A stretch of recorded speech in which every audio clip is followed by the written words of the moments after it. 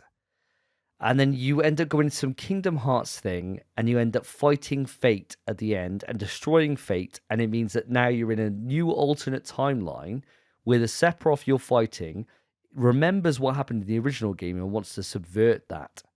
So it means now we're in a brand new Final Fantasy VII storyline. People that are just coming back from the show after that spoiler. Spoilers are over. You can come back. You're good to go.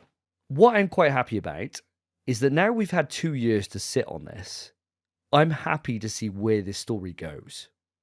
Because at the time, I was fucking devastated to how they ended that last game. But now that we're 2 years on, and now I know we're moving ahead with a brand new story that I do not know, I'm really excited to see where we go, especially now that Zack's back from the dead. It's Rebirth. Zack's back. Let's fucking go with it. I can't wait to just see where we go. All I'm hoping is that we go to the same kind of locations that we get in the first game, but we get a slightly different variation on it. And I'm more than happy to buy into that now, because I wasn't expecting that from the first 40 hours of the original game. That it led me up to it. And I think that's why I felt so salty on it. Are you kind of feeling the same way as me, or are you feeling a little bit different? I probably do feel the same way as you. Obviously, those areas that you want to revisit from the first game, those don't mean anything to me. So I don't have the nostalgia that you have for the game. I'm just quite happy to go wherever the game takes me. There's no reason for me to want them to have the prior locations. Obviously, it'd be a good throwback, and if I ever went to replay or went back in time, like say for a spoiler cast for the past, we put up the original FF7. I hope we don't. But if we ever did, obviously I'd play it and be like, oh, that's this place. Because I'd know it from the remake, and that'd be really cool. I'm glad they're changing the story. I don't think they had to do it the way they did. With, as you explained earlier, I'm not going to say it again because spoilers, it's been spoiled once. They didn't have to do that. They could have just changed it without explaining it the way they did. It didn't have to be separate. It could have just been different. That's all they had to do. Instead, they've made it a bit more convoluted than it had to be. But as long as it narrows out, as long as it makes sense in the next title and comes to a conclusion in the last, completely fine with it. The first game blew me away. I'm sure this one will as well. Tifa, oh. She's the love of my life, bro. She is literally the love of my life. Like, my wife knows this. If Tifa was real, I'd shoot every shot I got. I'd shoot every shot I got. And if she turned me down, walk back to the wife, right? But if she was like, yeah, let's go for it. Let's go for a wild ride. That divorce paper's getting handed in. Frame one. Take the kid with me straight away. I'd be like, yeah, Tifa, you probably earn enough managing that bar, maybe. Maybe you're not financially resilient enough, but you can kick my ass in a bar brawl.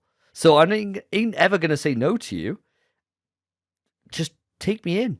Beat the shit out of me. Just fucking beat me up. I never wanted to be beaten up before. Maybe it's a new thing for me. Who knows? Who knows? But let's move on to a bit more sane conversation. Philip Hoy, you've never played Final Fantasy VII. You obviously don't even understand the music for Final Fantasy, judged on the big quiz we had a couple of about 20 episodes ago. Does anything about Final Fantasy VII Remake bring you in? Does anything about it make you want to go back and see what this game has to offer? No. So moving on, Davey, I want to hear, and I'm going to throw you a curveball here, because I know you're a big fan of the Metal Gear Solid universe. I want to hear your best impression of Otacon. Otacon. So imagine the scene. I'm setting the scene for you. Snake's just fought Sniper Wolf. In fact, I wish I could just go in and add the background music to this right now so I could do this. But someone please, whoever edits this, put this in post, okay? So I'm going to set the scene for you. Snake's just battled Sniper Wolf, and he's just defeated her. She says, "Hi, I've waited for this moment. It is my job, never moving a muscle. I'm Longshot. You cannot save me. Quick, I'm a Kurd. I've always dreamed of this. A Kurd. So that's why you're called Wolf. I was born on a battlefield, raised on it. Sirens and screams, they were my life. They were my lullaby, day after day, driven from our ragged cages. Each morning I'd wake up and find family and friends dead beside me. I'd pray to make it through the day. Never turn a blind eye to our misery. But our hero, Saladin, he took me away from this all. Saladin? You mean Big Boss? I became a sniper, hidden, watching behind a rifle scope. Now I could see war, not the outside, but as an observer. I watched. Well, I'll skip over a bit, okay? Skip over a bit. Let's skip over a bit. Wolf, you spared Meryl's life. She was never my real target. Rest easy. You died as a proud wolf. I finally understand. I wasn't waiting for someone to kill me. I was waiting for a man to set me free. Otacon comes out from the shadows and releases his stealth camo. Why? I loved you. What is it? My gun. Give it to me. She's part of me. Everyone's here now. Okay, hero. Set me free. Goodbye. Snake, you said that love could bloom on a battlefield. But even I couldn't save her. Why? What are you doing? Why are you returning to his owner? I don't have any more tears to shed. Scene. And that is my extended Metal Gear Solid script reading. Spence is losing the will to live. He thinks that game's a 6 out of 10. Quick news. Announced at the Dragon's Dogma 10th anniversary celebration stream was the Capcom Classic t-shirt trick. They got to the end of it, 15 minutes long, talking about Dragon's Dogma. Oh, I love Dragon's Dogma. And then boom, Dragon's Dogma 2 is in development. The cycle begins anew. We're happy to announce that Dragon's Dogma 2 is in development. So look forward to it, guys, in the next 3 or 4 years. Now, personally, I'm not massive on Dragon's Dogma, but I know there's a huge community out there, so I'm really happy for all of you. It's at that time, guys, that we discuss who did the worst impressions and who did the best, with the worst earning a shot. Now, Spencer, you've got a pretty bad track record of this, so I'm going to let you go first. Who do you think did the best? Who do you think did the worst? All right, well, I think the best one, I gave Phil what I thought might be quite a difficult task, being the baby. from Death Stranding. However, he came back with one of the most perfect impressions I think I've ever heard in my life. If I'd closed my eyes and I shook my hands, it was as if I was soothing him myself. It was bang on. Props to Phil. That was phenomenal. The worst, mate, Davey. That Otacon impression, you drew it out just so you didn't have to do the Otacon impression. You just wanted to do Snake. That's all you wanted to do. You were given the task of Otacon and you thought, let's do 20 lines of dialogue as Snake and then 3 lines as Otacon. That's all you wanted to do. It was so long for no reason. And as much as I appreciate the hustle, appreciate you trying to have fun with it, it's 1 a.m. We need to finish the show. And you decided to do a script reading. And you wanted to be Snake. You wanted to be given Snake. Let's be real. I'm going to give you the worst. I appreciate that. I want to just lay out my case here. Talk about Metal Gear Solid 1. Unless what else kind of impression do you want me to do? Do you want me to do him pissing in the corner? Do you want me to do it literally just... You could have done exactly what you said without everything else. So just say, oh, okay, let it go.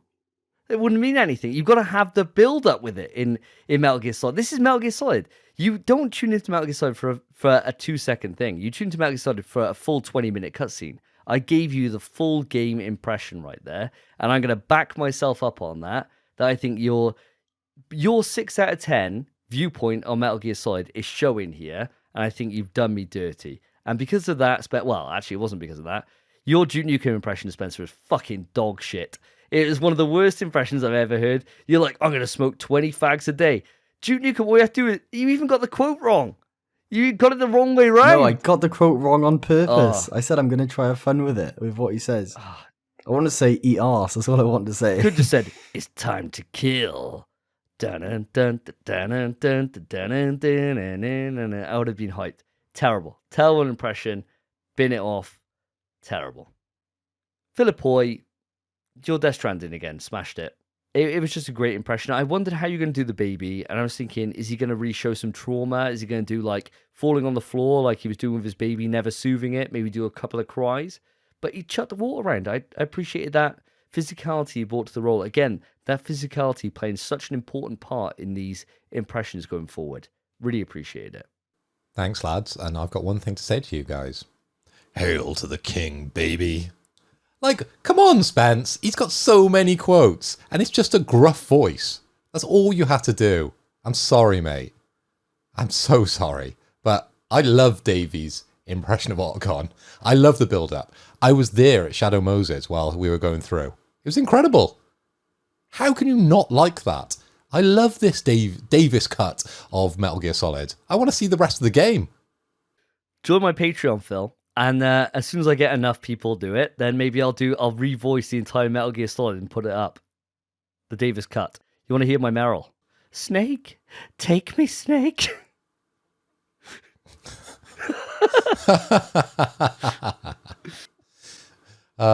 Mate. Well, Davey, yes, you get the point for the best one. Sorry, Spence, you've got the worst one, unfortunately. That means you lose again. Are you doing your shots today, Spence, or are you rolling them on to the next episode? Definitely next episode, because all I've got is, if I had Fireball, I'd do it right now, but I don't. And that is my shot of preference, so I'll save it for next episode. And I will acknowledge, boys, my Duke Nukem was bad. I knew it. I was kind of laughing as I was doing it, because I wanted to mix up the saying. I mostly just wanted to say, eat arse. Because who doesn't love eating arse? Following that surprising revelation that Spencer's bottled it again, let's move it on to Rumour Has It. Kick it!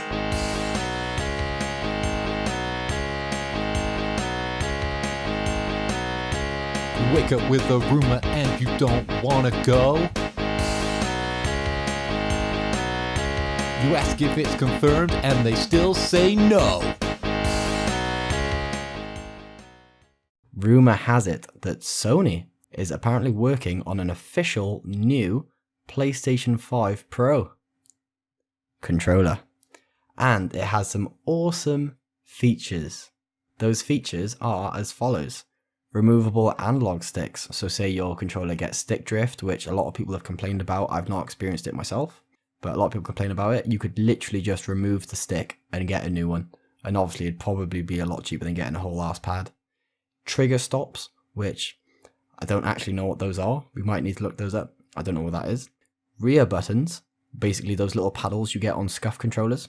And they released, just before PS5 launch, they released a little attachment for the DualShock, which basically gave you these. So it would make sense for them to add this in a Pro Controller, so I believe this 100%. Controller grips, so kind of like just a grippier handle on your controller to make it more comfortable in your hand. And apparently it would also have better software than the DualSense, but I'm not entirely sure what that means. That's a bit up in the air. Might mean nothing, might mean less latency or something. God knows. But that's basically all we know about the PlayStation 5 Pro Controller as of now, if it's even true. What do you boys think? Do you think this kind of fits in? Do you think you'd want this if it was true?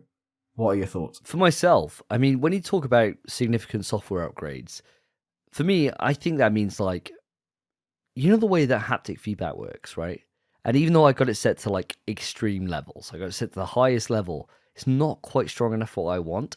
I imagine that would mean that you can take it to another level, right? You could go like, and this is to go even further beyond. And you could have like, like your hand's going to fucking explode, right? It's like nuts. You're like in a war zone and you come out, you're like, what's wrong? I got fucking shell shock from playing fucking Call of Duty last night. Like that kind of level of like software upgrade. That's what I'm thinking it is. But let's go realistic with this. Movable analog sticks doesn't mean fuck all to me. Trigger stops, that's just basically so you can fire quicker, so you can reduce the amount you have to push the trigger to be able to have an input. That's all that is, as far as I know. Rear buttons, that's the big hype moment for me. Like rear buttons for paddles are great. It just means more customization, more ability for you to be able to do trick shots and to be able to like get around corners and do all these awesome things that you can do on Call of Duty. And just make it so that you don't have a disadvantage from playing against somebody who's got a SCUF controller on a PS4. And there was a massive disadvantage. You see someone drop to the floor as soon as they shoot a shot. And I was never able to do that on the default button layout, but you can customize that to make it so you got that advantage. Am I interested in this? Yes, I am. Because when you compare the base Xbox controller to the deluxe, Ultra Pro version that they have, it's a massive difference in build quality, in terms of everything. It feels like a premium piece of kit. And that's what I'd expect from this. I'd expect it to be like 120 quid. And for it to feel like the difference between having like a really cheap fight stick or like a Samurai Mad Catz version. There's leagues apart. And it's just, it may not improve your ability to be good at a game, but at least you feel like you've got the best kit to do it. And that's what I like about it. I like having the ability to shell out that little extra bit of money. Maybe if we can have the customization that we want, the design lab kind of thing, that I could get like SSJ Davey written on it, or I could get like cracked at the sticks written on my sticks, something like that, right? Like on my controller, bro, sign me up. Even if it's just a base thing and I buy it and it's just, that's what it looks like, it's red or blue or whatever the fuck the color is, sign me up. I think this is just great. I think it's exactly what PlayStation need to do, and they're late to the game on this. Xbox have had this for a while now. It's about time we copy it and get our own version out. Well up for it. Don't know about yourself though, Phil. For me, I can see it happening, definitely. As you said, we're behind the times a little bit when it comes to, controller upgrades. We've only ever really had the base controller when it comes to our consoles. Does it speak to me? No, because of the type of games I play. I primarily, on PlayStation, play single-player narrative games. Do I need trigger stops? No. Do I need the rear button paddles that you're talking about with the competitive stuff that happens in COD? No. Do I really need controller grips? No. It's not for me, guys, this one. If this happens, which I can see it happening, definitely, I would give it a wide berth because it's just wasted money. I'd rather spend my money on more games. How about you, Spence? I mean, yeah, I agree with a lot of what you've said. These features, removable analog sticks, are nice, very nice, namely for the stick drift whole scenario. If that does occur, it depends how often you're playing games, really, and what kind of games you're playing. Because if you're playing story-based games, if it's slight stick drift, it shouldn't really matter too much, depending on, like, say you're playing Returnal, it would, but say you're playing, like, Uncharted, Last of Us, Journey, story-driven games, narrative-driven games, it wouldn't really affect you too much. But just the ability to swap out your sticks would be nice. Trigger stops, for me, would be phenomenal on every platform except the PS5. Because having trigger stops means you don't have adaptive triggers. So this is clearly aimed for Call of Duty players, FPS players, players of that sort. And as much as I'm a big Call of Duty fan, I love the feeling of the adaptive triggers in those games. And I'm sure I could just not use the trigger stops on this controller. But seeing as it's probably one of the key features of being able to shoot faster than everyone else, you're missing out on that realism, that feel, that immersion that the DualSense is developed to give you. So I do not really like the idea of trigger stops on this platform. And any other platform, yeah, great. But when you have adaptive triggers as a choice, I would choose that over trigger stops any day. Rear buttons, paddles, always a benefit, always going to be a benefit. Customization is always better than lack of customization. Giving you choice, we've said it in the past, constantly. Having choice is always better. So rear paddles, fantastic. Everything else, negligible. I don't care about anything else. Those are the key things. And for me, I feel like you'd probably think I would be keen for this, but I'm really not, actually. As much as I know Xbox have smashed it with the Elite controller, that's because their original controller was dog shit. That's why the Elite controller is so good. We have the DualSense. The DualSense is one of the greatest controllers I have ever held in my hand. Probably the best controller I've ever held in my hand. My personal favourite, easily. Close with GameCube, but that's a bias because I've been holding that controller for years. The DualSense is phenomenal, and as much as these changes probably are a good change, they aren't necessary. The DualSense is perfect, and if someone buys one of these, and I find them on COD, I'm gonna be better than them anyway. What's the issue? As long as I'm more cracked than they are, it doesn't matter what's in their hands, because it's all about what's up here, my big brain. So I don't need this controller. It wouldn't benefit me for the games I want to play. So even if it is real, which it definitely is, it's definitely real, boys, it doesn't interest me really whatsoever unless the price is surprisingly low, which it will not be. So we're all in agreement here, this is a real thing. We all think this is going to happen. I want to ask you guys, obviously you're not hyped on this whole Pro Controller thing. Would your story be different if we had a kind of design labs thing that Xbox have, where you could design your own controller and get it shipped to you? Would that be something you'd be more interested in rather than having this Pro concept? Yeah, I think that might interest me slightly more. Because back in the day when we played a lot of Street Fighter 4, we had our fight sticks and we customized them. We had buttons, we had like inlays to the sticks, and that was a lot of fun. You could put your name across it, you could put your graphics across it. If they were bringing that to the table, then definitely, as long as what Spence was saying earlier about the price point being correct for it. But I'm not thinking it's going to be cheap. I'm thinking this is 120, 150 quid for a controller. What about yourself, Spence? Would you prefer more customization rather than having this Pro upgrade?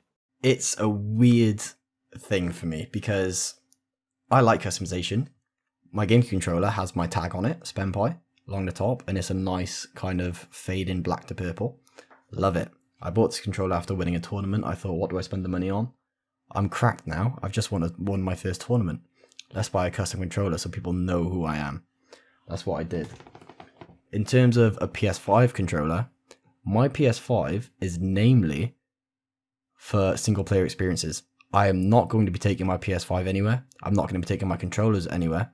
And if I do, a simple different color, such as my red controller or the baby blue, which, oh, I can't wait to get it. It's so beautiful. That will suffice. I don't need a mega custom controller because I'm just going to be sat at my home playing it. The reason I got a custom GameCube controller was because I take that to events at a time every week and once a month, or maybe more if I was traveling, and I didn't want it being mistaken or stolen or anything like that. That's the reason. I don't have that worry with the PS5 DualSense because it's always in my room. So as much as it would be nice to have a customization choice, and I'd rather be able to customize a basic DualSense over a Pro controller, it's not necessary for me. and I don't really care for it as much as I suppose competitive players would. That's fair enough. Listeners, I'd love to know your opinions on this. Please write into the show, pswetrust@gmail.com. Are you interested in having a pro version of the DualSense controller? Or, just like the guys here, are you happy with the base controller as you've already got it? Let us know. Love to hear from you. And let's move it on to the topics. Stop! Topic time! Okay, guys, so we're at the topics, and the first topic we're going to discuss today is the Summer Game Fest and the Capcom Showcase, both shown while we were at Download, and one of them didn't quite live up to my anticipation. I don't think either of us, any one of us actually, really lived up to it, because the last episode we were sitting there saying, yo, State of Play is going to be shit, Summer Game Fest is where it's all at, and most of our predictions were based around the Summer Game Fest. So before we even get into what was actually shown there, and we kind of discuss it and go through our Shag, Marry, Kills, which is how we arrange our picks for the games we're most anticipated for, I want to first off come to yourself, Phil. What were your predictions for the Summer Game Fest and the State of Play? Did they come true? Do you remember what they were? Well, Davey, I do remember. I've got them noted down in front of me. I'm very prepared for tonight. My safe was that we were going to see the first trailer for a little game called Stray, and that was at the State of Play, which came true. My possible was the PlayStation VR, release date and price. Now thinking back, that's pretty crazy. And I was wanting that at the Summer Games Fest. But my crazy, because Lewis was stoking the fire, we were going mad ting last episode. I did want Death Stranding too. But no, I went for the PlayStation 5 Pro, shown at Summer Games Fest. That is a fucking madness. Fair play. Fair play. Well, well done on getting your safe one in. You nicked it before I could say it myself, so, that's fine. That's the way it goes. That's the way the cookie crumbles. Very true, very true. What about yourself, Spence? How did your predictions come in? Right, well, I've got mine on my notes in front of me as well. My safe, which all of us thought were a shoo-in, and it was locked in on the last episode of the podcast, or the episode prior, actually, to the last episode, was Silent Hill being shown at the Summer Games Fest. Didn't happen, which is mental, because all that stuff we saw in the leaks looked so finished and so ready. I'm still amazed. My possible, which did happen, but you boys are going to disagree with me, is that RE4 VR for the PSVR 2 was shown at the State of Play, which they showed RE4 Remake, correct? And then they ended the trailer saying VR support in development, correct? Is that wrong? That didn't happen. The trailer ends saying VR support in development, PSVR 2 support in development. We know that you were talking about RE4 that is on the Oculus. We all know that is what you were talking about. Am I wrong on this, Phil? He definitely wasn't talking about that version of RE4 VR. Yeah, for me, I totally agree. Spencer was talking about the game that cannot be mentioned, VR, and an actual showcase of it. He wanted to see that featured. I don't think it was just a side note, something they kind of mentioned a little bit at the end. No. You wanted to see some footage. You wanted to see it live. It's a 2-on-1, Spence, and you know that's how this podcast goes to dog pile, so you do not get it, I'm afraid. However, let me rebuttal that, because we first talked about this on the last episode at the end, right? Where Potato Chief was joining us, and he was honorary guest of the show, and he agreed with me that what I said rang true. So actually, it's a 2-on-2, and the shots that I would be getting, if this is correct, would be given out next episode. So before the next episode, listeners, I would like you to write in and tell us if you think I was correct in RE4 VR being shown at the State of Play. Turns out an Xbox opinion means fuck all. So it means it's 2-on-1 still. Lewis's opinion means fuck all to our podcast because he's an Xbox guy. So it means we get him on just because we feel a little bit sorry for him because Xbox got nothing to talk about. So we get him onto our show. It means you got a 1.25 compared to a 2-on-1. So you lose out, I'm afraid. That's the way this that's the way the cookie is crumbled, I'm afraid, my friend. So you have gone 0-0. See you crazy. My crazy was Summer Games Fest, Elden Ring DLC being shown, and it definitely was not fucking shown. So that's definitely a fat 0. It was announced at Summer Games Fest a year prior. Come on, I thought it was a shoo-in. It is what it is. It was my crazy, to be fair. But yeah, that's it. That's it for my predictions. Davey, what are yours? Oh, well, I got absolutely boned because what I did is I thought I'd dice a little with it, and I did a double or nothing on my save. They both ended up coming in, but not where I called them. So my first one came in totally safe as a nut, which was Call of Duty reveal at Summer Game Fest. Came in, no problem at all. My second, though, came at the not announced at the time Capcom showcase, which was the Resident Evil Village DLC. And that I said that was going to be shown at the Summer Game Fest, and no, it was shown at the Capcom event, which we didn't even know existed at the time of us doing our predictions. But that's the way the cookies crumble, so I got 2 shots to take on the next episode, just the way it's gone. My possible didn't even remotely come in, which was God of War release date announcement. I said that was going to be shown at the Summer Game Fest, didn't happen. And my crazy continues to be blue-balled by Insomniac, which is Resistance. It didn't come back in any shape or form. I'll keep banging this drum until the day it happens. And the day it happens, I'll have 3 shots to give out. But until that time, I've just turned out taking 2 shots from this. So it didn't work out well for me. Next time we get Lewis on, we'll hear his predictions. We hear how he went. And I think he's got it way worse than me, because I think he put his possibles on a double or nothing. So I think he's got 4 shots to take next episode. So be glad to catch up with him when we eventually get him back on again. So guys, that's our predictions out the way. We realized that we've done pretty bad from this. Phil, you were the only person to actually get something from this, so congratulations. I want to hear, what were your rating on the Summer Game Fest? Obviously, we were all coming in on this with 8 out of 10s, 9 out of 10s. We were all really, really hyped on it. How did you feel the Summer Game Fest went? Spencer, let's come across to yourself first. Well, like you said, we all had high hopes. I had extremely high hopes for the Summer Games Fest. I thought my boy Joff would come in, sort me out. He'd be like, yo, Spence, I know we gave you Elden Ring last time. We don't really want to give you anything else. It's only been a year. We'll give you more Elden Ring. He didn't do it, did he? He just didn't sort me out. He was a bit of a bastard. They showed a fair bit, enough to make it fine. It was paced quite well. It was a decent showing. And they finished it with an absolute belter, in my personal opinion, which is biased as fuck, as all opinions are. But for me, whew, what an ending, which bumps it up.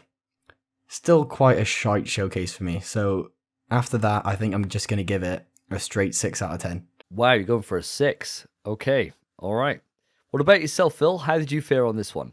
Well, for our listeners and our viewers, we watched this the first time through, half cut, in your blackout tent in download, all crowded around a little phone. And that viewing experience wasn't ideal.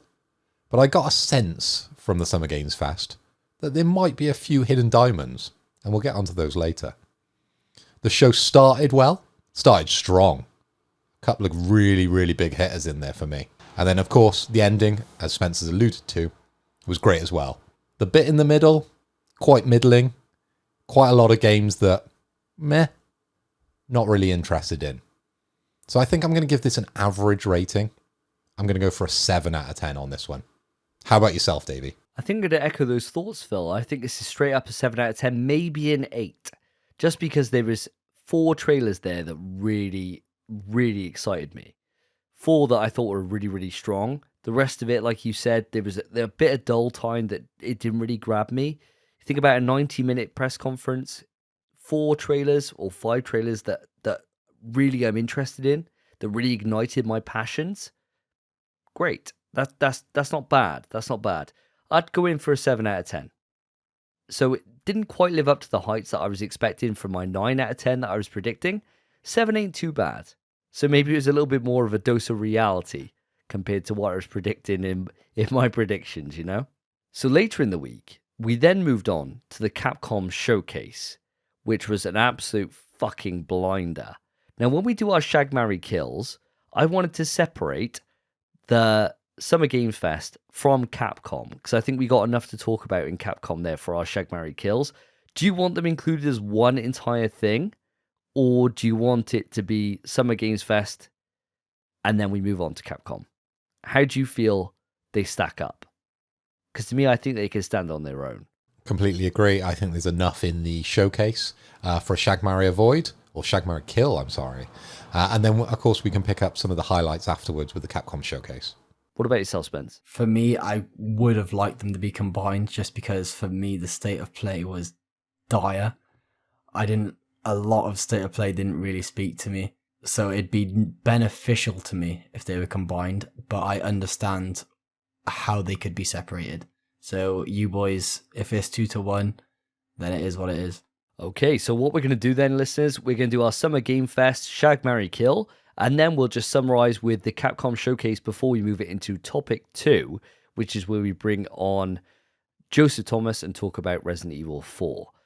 And of course, if you haven't told by now, the button hasn't been going off because the button is off for this entire topic. So we don't have to worry about saying Resident Evil. We can say it as much as we want to. So, move it into your shags, guys. When you talk about Summer Game Fest, Philip Hoy, as the oldest, I'm going to start with yourself. We'll go down in the alternate fashion this time. So Spence is getting the sharp end of the stick. He's getting the short end, the part that stabs you a little bit and makes you think, oh, why am I a little bit old? He's getting that from us, whereas normally we get stung by this. So Phil, we're going to go in reverse order. Phil, me, Spence on this one. What's your shag? Okay, Davey, the lady, or the pretty little lady that caught my eye was Darktide.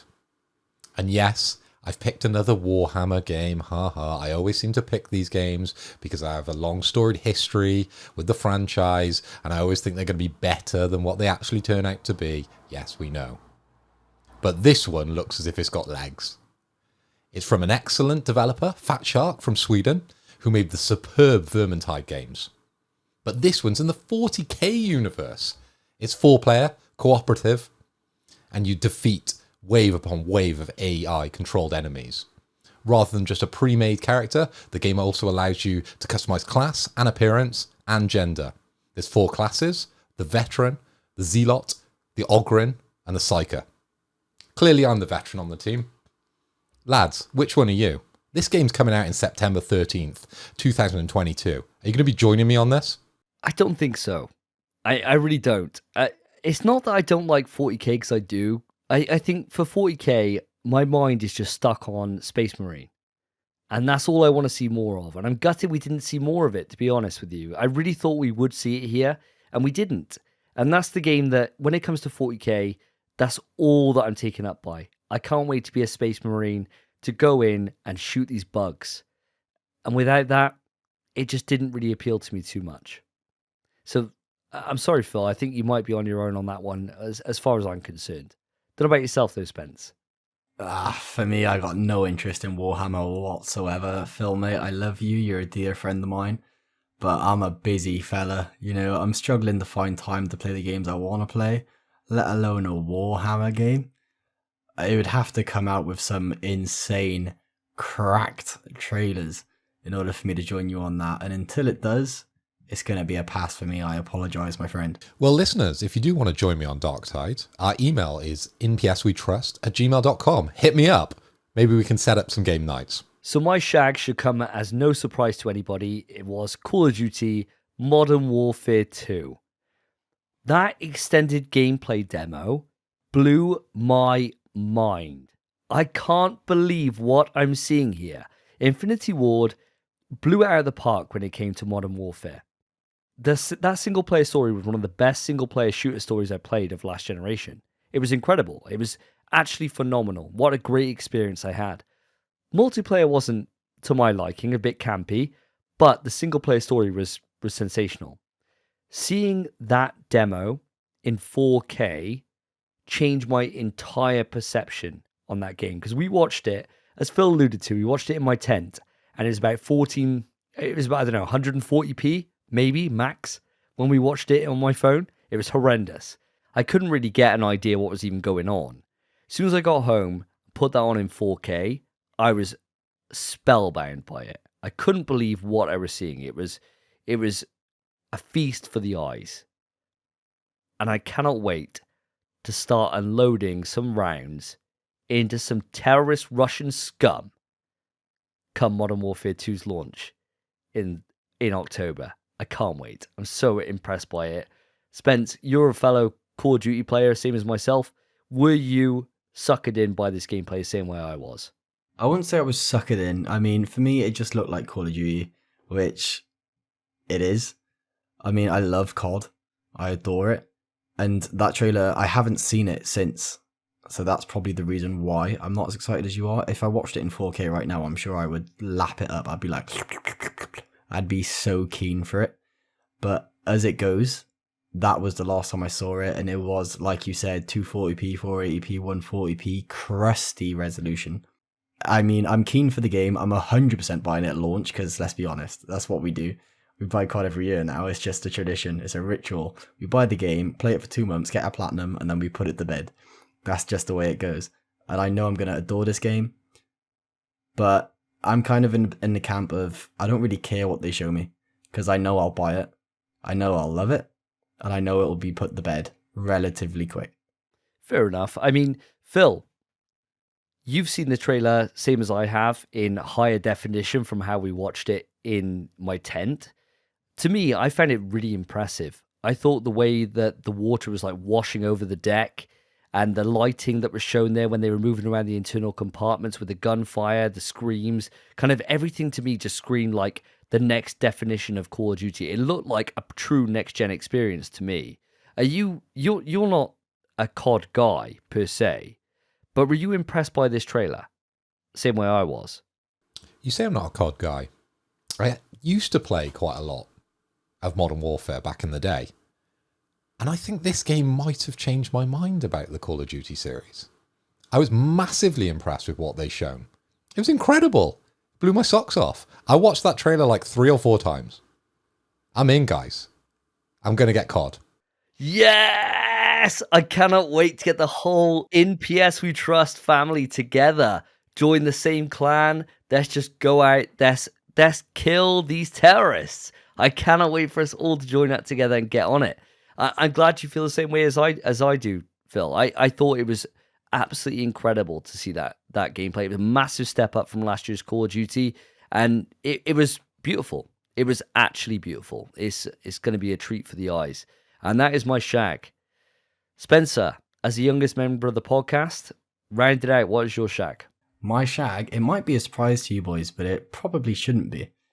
My shag is Goat Simulator 3. Because, as you know, I platinumed Goat Simulator 1. And I mostly did it for the platinum. That's all I did it. I knew it was a quick platinum. I knew it was easy. And I had it from PS Plus. So I just had it. But I really enjoyed my time with that. It's so goofy and such a wacky game. You're just a goat.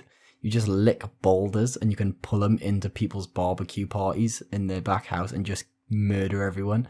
You become a satanic goat or an angel goat. You can climb construction sites, go into trampoline parks. The freedom is insane. But the thing that really pulled me in was the trailer. The trailer they showed where they recreated Dead Island 2 trailer, which was, like 10 years ago, and they just took the absolute piss out of it.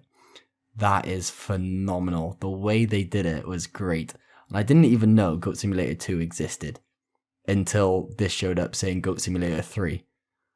And now I know. I'm probably not going to get number 2, let's be honest. I'll just jump to number 3 when it's out. But that trailer was awesome. It didn't show much. It was just taking the piss out of Dead Island, and I loved it. I lapped it up, every second of it. When we first saw it, I thought, no way is this Dead Island 2. This somehow looks worse than the trailer we saw 10 years ago. Maybe it's a Switch exclusive, Dead Island 2. And then as he's doing his jog, everyone knows the trailer for Dead Island 2. He's running along, listening to his music. And then just a goat flies by in the background, and you're just like, what the fuck? Then more goats fly by, and then he gets smacked by a giant goat, and you're like, fucking, what is going on? Goat Simulator 3. I'm keen. I like Goat Simulator. I think it's a great game. And I know it's going to be an easy play. So why would I not be keen? I'm definitely going to play it. I think it's going to be a fun experience, and I'm happy to shag it. Fair enough. I mean, I'm not going to stand in your way to shag goats. I know you love the first one. I know you're a goat yourself.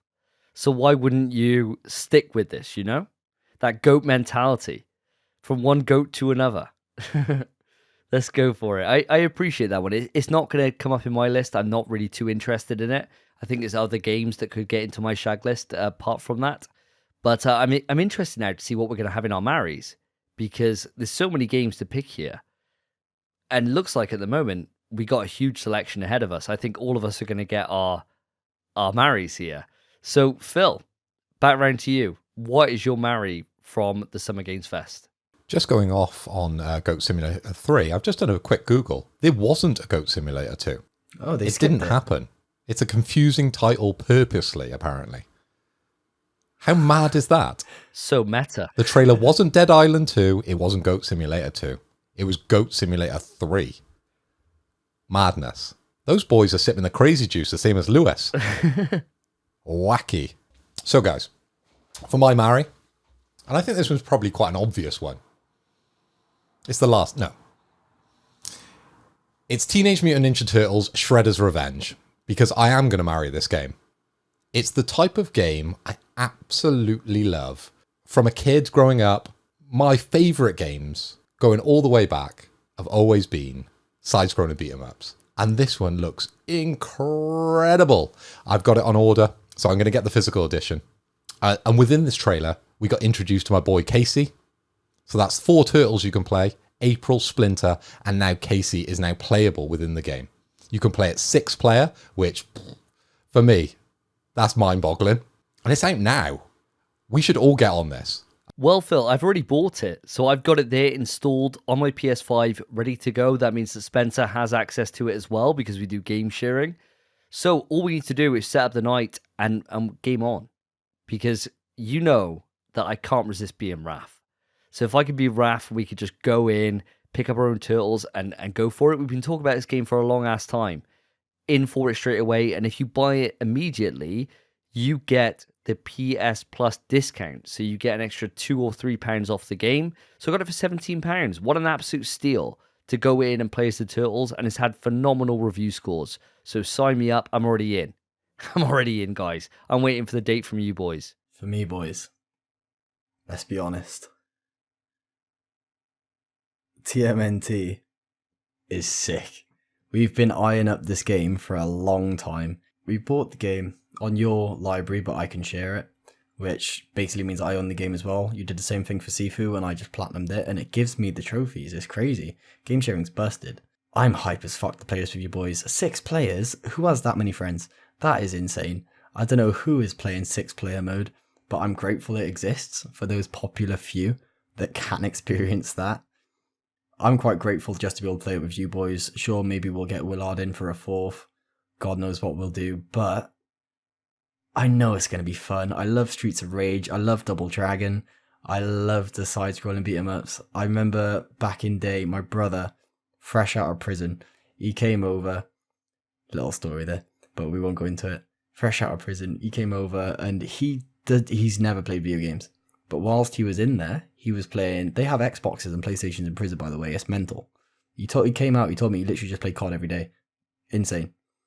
And he came over and he was just like, "What games you got, Spence?" And I was really in the mood for Double Dragon. So I grabbed my PC, my whole PC, took it downstairs, hooked it up to the TV, and we played. I think we played Double Dragon, and we played Streets of Rage 2. And he loved it. I loved every second of it. It was a great old time. Side-scrolling beat-em-ups are always just fun to play with your boys. You'll always have a great time. And when it's the Turtles, oh boy, that's just a match made in heaven. I'm excited for this game 100%. I'm glad it's your marry, Phil, because I am keen to jump into it with you and Davey. My marry should come as no surprise to anybody. It is the Callisto Protocol.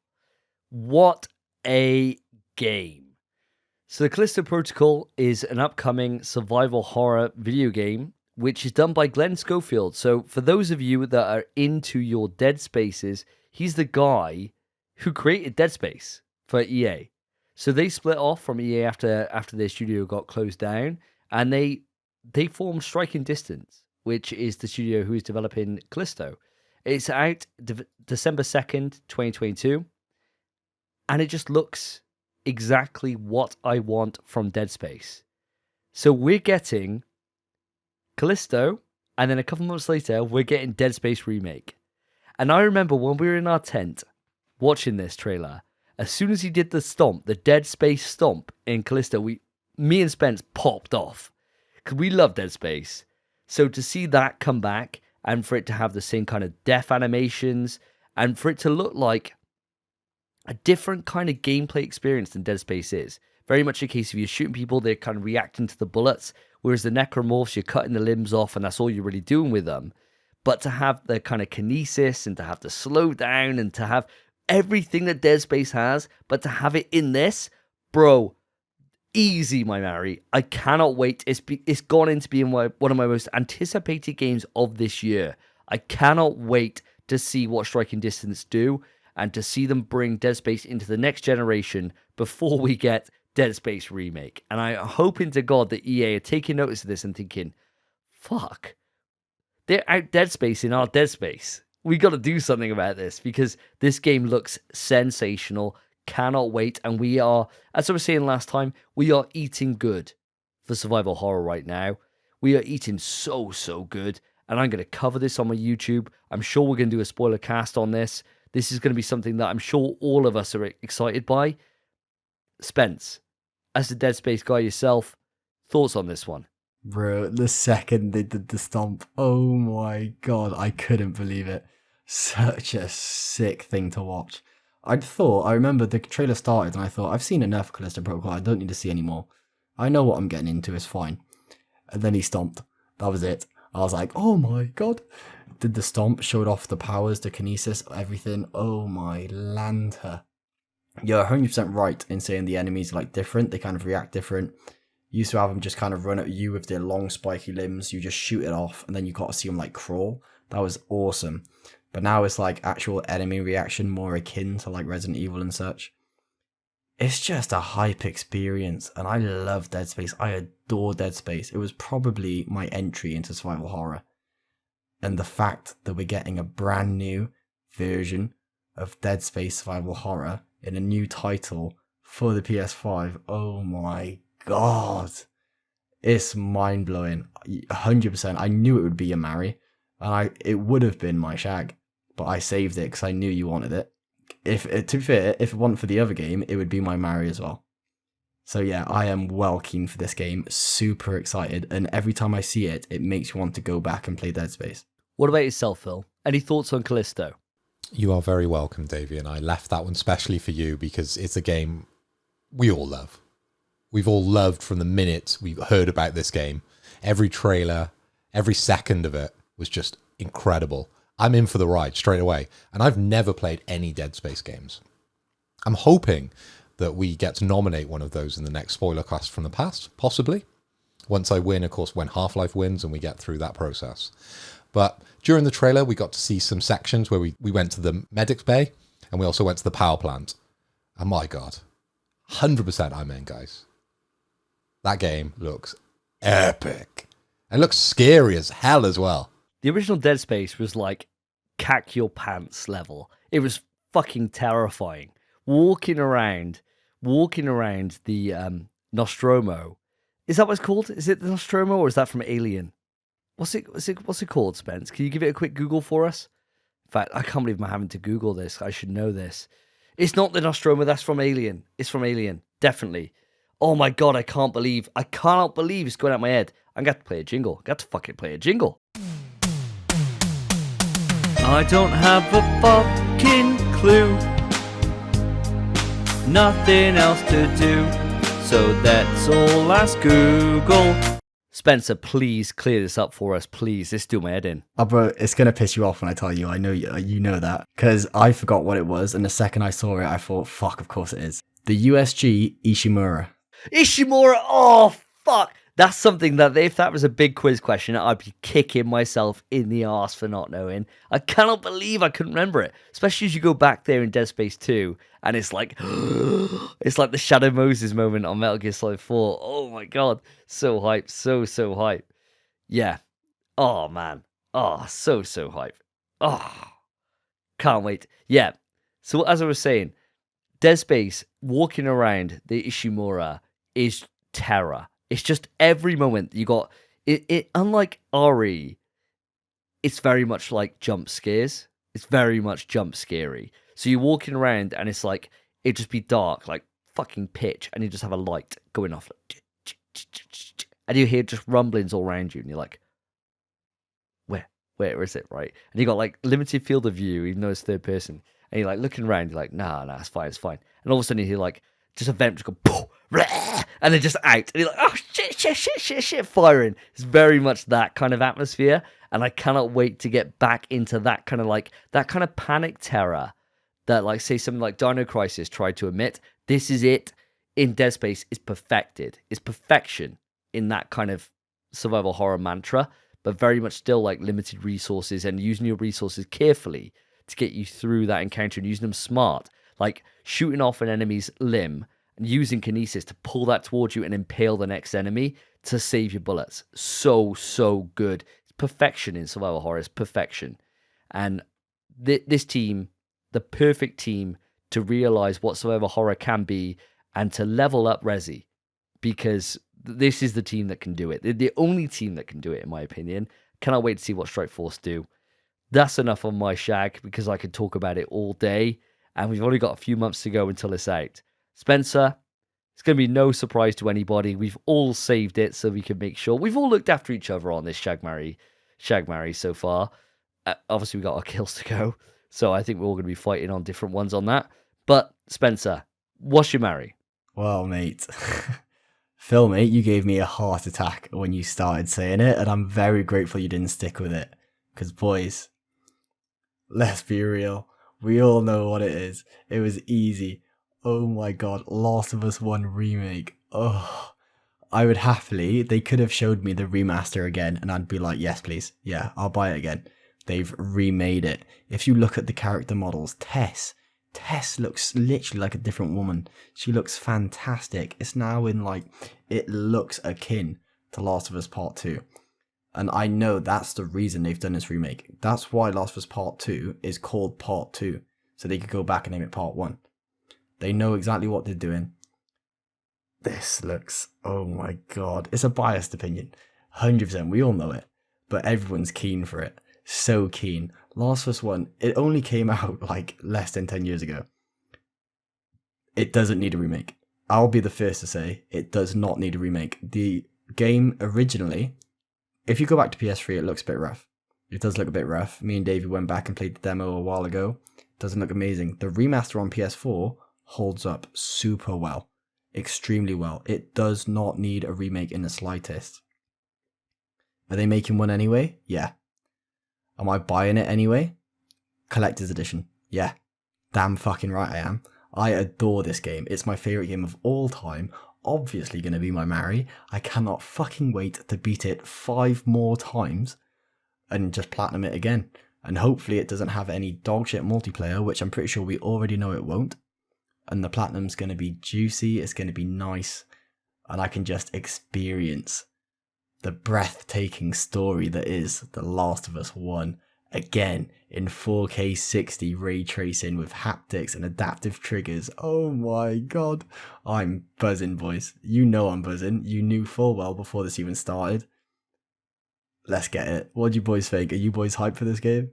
So to me, you're totally bang on. It doesn't need the remake treatment. It really doesn't. It's not old enough to really warrant it. It still holds up, as you said.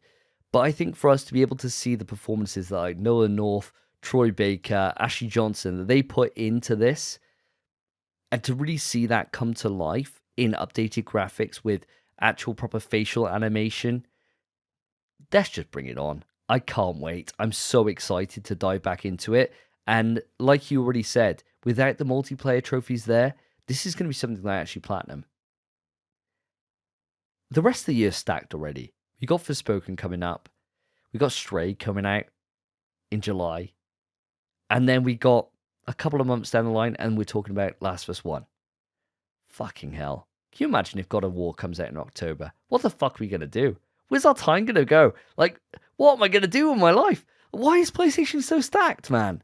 Just give us a couple more months where I got nothing, please. I got the Quarry to play through. Jesus Christ. But yes, you're right. Easy day one.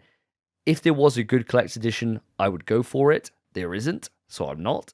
So it's just going to be a base default version, unless I can get some kind of cool steelbook. But we'll wait and see for that one. Philip Hoy, I'm sure you're sharing the same opinion on us with this game. What else is left to say, really? For our audience, I joined The Last of Us really, really late, and it was only through pressure that I played this game. And I'm super glad I did. Thank you, Davey, for forcing me to play this game. The remastered version. Never played the original on the PS3. I played the remastered version on PS4. And you forced me to play that game. And thank you, mate. Because this game is one of the most influential games ever. It's incredible. If anyone is out there and they've got a PlayStation and haven't played this game, what are you doing listening to this podcast? Go play that game right now. And then play it again when it comes out on the PlayStation 5. Do it. Exactly right. You're totally bang on with that one. Now, guys, we're on to our bins now. We're on to our kills. We're on to the ones that just didn't really stand up for us. Phil, we're coming back around to yourself. Which game for you stood up to you, said, "Oh, Phil, I really like you." And he said, "Get the fuck down." And you just slam him down to the ground, put your foot on him, you're like, eat the mud, and then slap him in the face and then walk off. Which game, well, that might have been how I treated girls in the past, maybe. But how did this game stand up to you? That bitch is called Fort Solace. That's the game I'm chucking in the bin, and I am killing. It seems like everyone at the moment is doing Dead Space horror games. You've got Fort Solace, you've got Routine, and you've got the Callisto Protocol. Now, which one of those games are we going to play? Yeah, we're all the same answer. It's a waste of time, these other games. Okay, they've got Troy Baker and Roger Clark on board to do the voices, right, and to get involved with the game, but that ain't going to change it. We're going to play the Callisto Protocol. I just feel like this game is dead before it even gets started. I've done a bit of research, and Fort Solace is coming soon. Callisto Protocol, 2nd of December, 2022. Cannot wait, boys. You are right. There is like this heap of Dead Space, kind of Dead Spacian games, which are out there now. Fort Solace to me is something I'm interested in. I mean, it's more survival horror. It's more in-space survival horror. I've been craving for it since Dead Space ended. Now I got 3 of them. Fuck yeah. I'll go for 3 of them. It's certainly not in my bin list, but I appreciate what you're saying there. Bro, there was way better survival horrors in this list. Like, you've totally missed out Layers of Fear. Like Silent Hill. It's a new version of Silent Hill done by Blooper Team. That's a good point. It's a good point. But we're talking about our bin list here. So before we go off into other games, Spence, you got any thoughts on this one that Phil's raising here? There's Fort Solace? I mean, it's fine. That's the thing. It's fine. It's kind of like the middle ground. It's like if Callisto Protocol didn't exist, I'd be grateful to have Fort Solace. However, Callisto Protocol exists, and we're getting it. And I'm keen as fuck for it. So why would I care about B-Tech Callisto Protocol, which is Fort Solace? It might be fantastic, it might blow me away, but it's not my main priority. And if I do play it, it will probably be after glowing reviews, after cracked arse trailers, or when it's free on PS Plus. Until then, it's kind of just watered down Dead Space for me. And I would rather play Callisto Protocol or any of the Dead Space games other than 3 before I play that. Fair enough. Fair enough. Well, my kill, and this is going to piss a lot of people off, and I know it is, but this is the truth. It's Cuphead, the delicious last course. Fuck Cuphead. It's shit. It's a shit game. I hated every single moment I had with that game. It's a game that people are like, "Oh, Davey, you should like it. It's hard." Nah, it's just fucking shit. And I do not want to play any more Cuphead ever again in my life.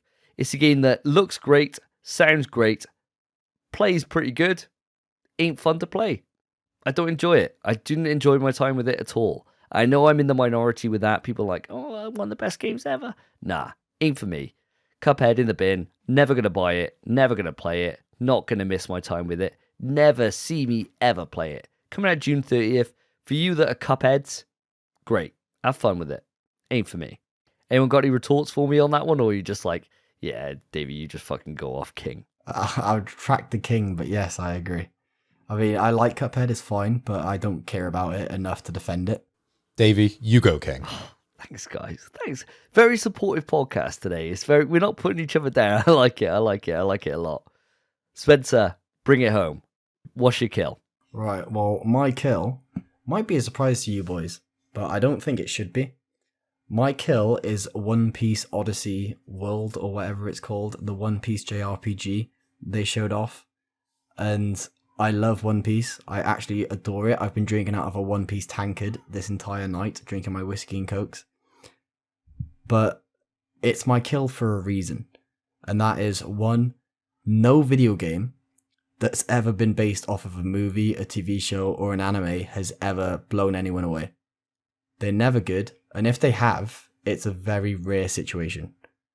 Very rare. There are so many. Think of all the movies, the games that were made off of the MCU, like the Captain America game. Iron Man 1 game, I adored. I'll leave that. The Avengers game, the Thor games, all trash.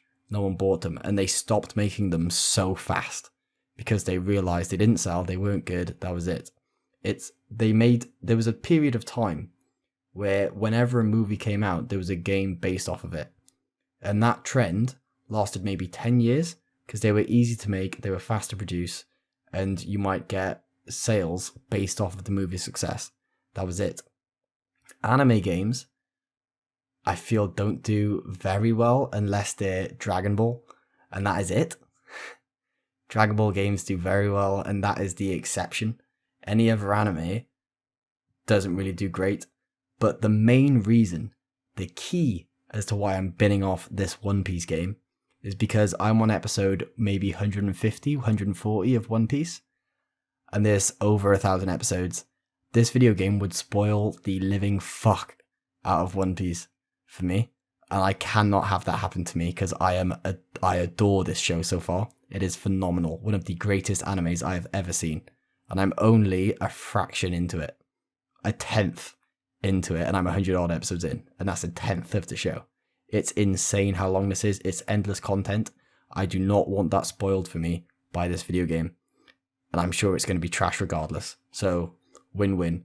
This game straight in the bin. No reviews, no trailers, no nothing. Complete dark. Not going to play it, not going to buy it, not going to glance at it. If someone talks to me, if someone's talking about it in the distance, they're getting knocked the fuck out. I don't want to hear it. This game doesn't exist, as far as I'm concerned. It is so deep in the bin, it's already been recycled. And it's coming out as Demon Slayer Part 2. It's gone. I don't want to know.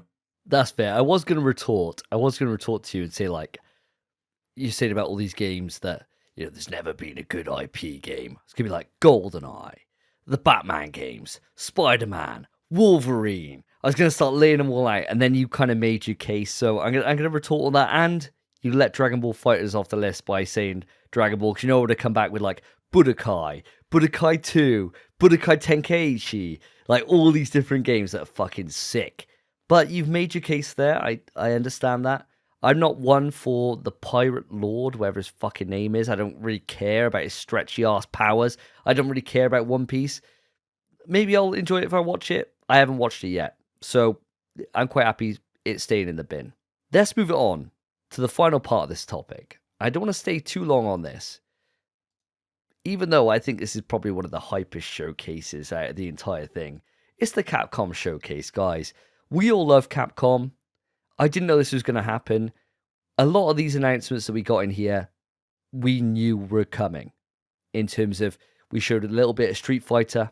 It showed a little bit of Monster Hunter Sunbreak, which obviously isn't for us anyway. It's for the Switch and PC nerds. And, you know, come on. It's Monster Hunter. We don't really give a fuck on this podcast. But we did get a look at Exoprimal. we shit on this game before. We saw quite an extended gameplay trailer of Exoprimal. Has it changed anyone's opinion on this podcast? Phil, we know it's not Dino Crisis, but were you impressed by this? I quite like the way they're trying to weave this story in. I'm not sure I'm going to like this game, but I quite like the angle they've taken with it. So the initial trailer we saw, it was just chaos. So it seemed like you would have these mechs or these armored suits, and you were just blowing up wave upon wave of dinosaurs falling from the sky. What else? You know, that's just a normal thing you see in video games these days. But the trailer we saw at the Capcom showcase, there was a story behind it. It seemed like there was some kind of rogue computer element that was like controlling it all and forcing you down these pathways and forcing you to complete these missions. I quite like that. So I'm semi-interested. I'm not saying it's turned me around. This ain't COD. But the next time I see a trailer, I'm going to listen. 100%.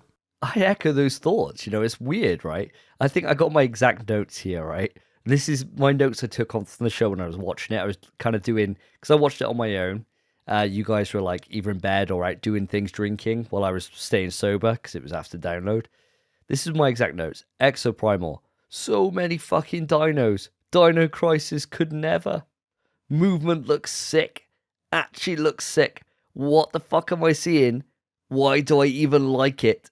2023 release. It was weird, right? There was just so many dinos dropped at one time. I couldn't believe how many models I was seeing on screen. It was insane. There was like 500 bloody raptors. It was nuts. But it did look interesting. I never thought I'd say this about a game that I originally wrote off and thought, no chance am I going to like this. Now, I can see it getting old really, really quick. And they were saying about like the different ways it can change. Maybe instead of you fighting a 500 raptors, maybe you're fighting a giant mecha T-Rex. Okay. I can see after like one go through the game, you're like, yeah, do you know what? I'm done with this. But I think this is a game that if we got a demo for it and they got that closed network test, I've registered for it. I want to try it. I want to play it and see if I like it because it's a game that I think could have fun to it. I don't think it would last like as long as they want it to and it'd be like this whole big adventure thing. But maybe 6 or 8 hours of killing dinos, you could probably have some fun with it. Maybe if it was on PlayStation Plus, you know, on the deluxe category or whatever, maybe worth a go. But yeah, it certainly warmed me up a lot more than when I went in and saw it for the first time and I was quite cold on it. Have you got any thoughts on Exoprimal, Spence, from watching the Capcom showcase? I mean, my thoughts on Exoprimal, they're not a lot more in-depth than they would have been from the first announcement of the game. I mean, they did make it look better than initially with the gameplay reveal, showing off the movement and the action and stuff. And fucking hell was there a lot of dinosaurs they showed. It was crazy. You were surrounded. Absolute waves of dinosaurs. It's still probably not a game for me. I mean, if it's free on PS Plus or if we could all play it together, then yeah, great. I'm sure it'll be fun. But aside from that, it's definitely not a game that I'm looking forward to. It's definitely not the kind of game that I would go out of my way to buy. It's not the kind of game that I would push other games aside for. It's definitely the kind of game where if I had the chance to play it with you boys or with friends, yeah, I'd be happy to. But I wouldn't be keen to. It's the kind of game that if you boys were keen, I'd be like, yeah, I'll play it with you. That's fine. That's fun. I'm never going to suggest it. Unless it's for free or it blows me away. It's kind of just bottom of my list. I've got better shit to play. Could you see this being free to play? Or do you think this is going to be a $60, $70, $80 pound game? I think it's Capcom. And I don't think Capcom have done free to play in the past. And I can't see them doing it really in the future. The movement and stuff, the game looked a bit too polished to be free to play. Or at least, especially not to launch as free to play. It might do something similar to Destiny. Where Destiny released as a pay-to-play game, and then afterwards became free-to-play, and you had to pay for a DLC. It might be something along those lines, but I would relate it probably more akin to Anthem, whereas it's just going to probably fall short soon after release and just drop in price, and that's when people are going to play it. If that's even the case. If not, it really should go to PS Plus. Because at least in my experience, from me looking at this game, I'm probably not going to pay for it, at least. If it's free to play, I'd be amazed. And yeah, we're definitely jumping in. But otherwise, there's probably not a chance. I think they either go down two streets. The game either comes out of the blocks swinging and it's just the most fun you've ever had with your mates. And sure, I could see people paying for that. Or it goes down the free-to-play route and they bring in new champions each season and there's new colours and new, objectives within missions. The kind of overarching kind of evil villain of the story, the kind of computer-generated voice that you hear, he comes up with new things each month or something like that. I could see it working like that. How about you, Davey? I could see it being kind of a mixture of both of you, if I'm honest with you. I could see, like, if this game wanted to get legs and get the word out, then the smartest thing would be doing a PS Plus deal on it. It doesn't look like too graphically impressive, so it couldn't have been the biggest budget ever. And the story doesn't exactly look like it doesn't scream out to be like high level. It looks like something it kind of gives me the same kind of vibes that you're getting in terms of Anthem vibes, but then mixed with kind of Avengers, in that they're kind of hoping it takes off, but it never really does. Right? Those are the kind of vibes I'm getting from it. So I think if you can come out with like a PS Plus deal or some kind of crazy discount to start with, it's only going to give it the legs that it needs to really sell itself. Failing that, they need to come out with a good demo. It's going to be one of those two things that people need to play it before they buy it. And going into it, I'm more excited than I was, but it still takes a bit of selling. Now, moving on from that, and the reason why the Capcom showcase blew my fucking mind, is we get some Resident Evil updates. Not only do we get Village DLC, which I already spoke about, which is the Shadows of Rose DLC, which takes place 16 years later from the main story. It picks up with Ethan Winters' daughter, Rose, where she then goes on a mission inside herself to really discover who she is and try and rid herself of the kind of curse that she finds herself under. We also get the main game of Resident Evil Village in third person mode to play through Resident Evil Village. You can see Ethan's full body, where you get to see him getting carved up by Lady Dimitrescu. We get to see all of it in third person and experience the game in a brand new way.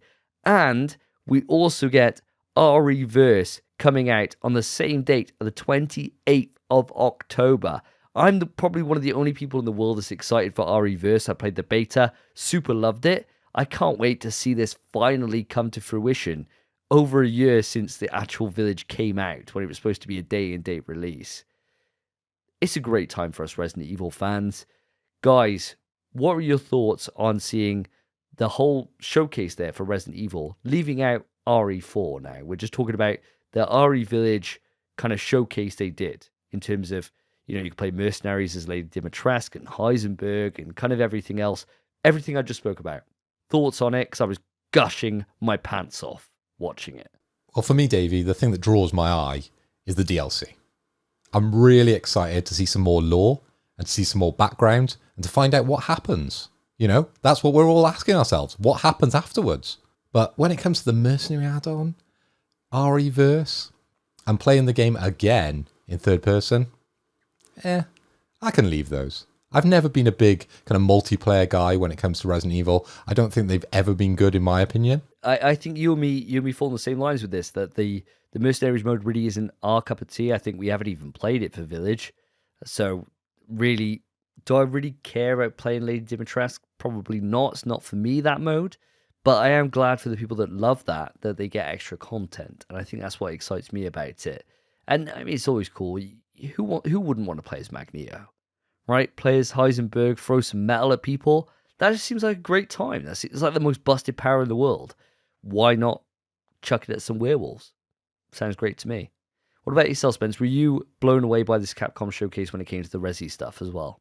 Bro, the Village stuff specifically, by God, 3 different Village announcements, not even Resident Evil, Village announcements, all at the same time, Mercenaries, like you boys said, I haven't even played it yet. I do not give a shite about Mercenaries. The weakest part of Resident Evil, in my opinion, is Mercenaries. And yeah, I don't give a shit about it.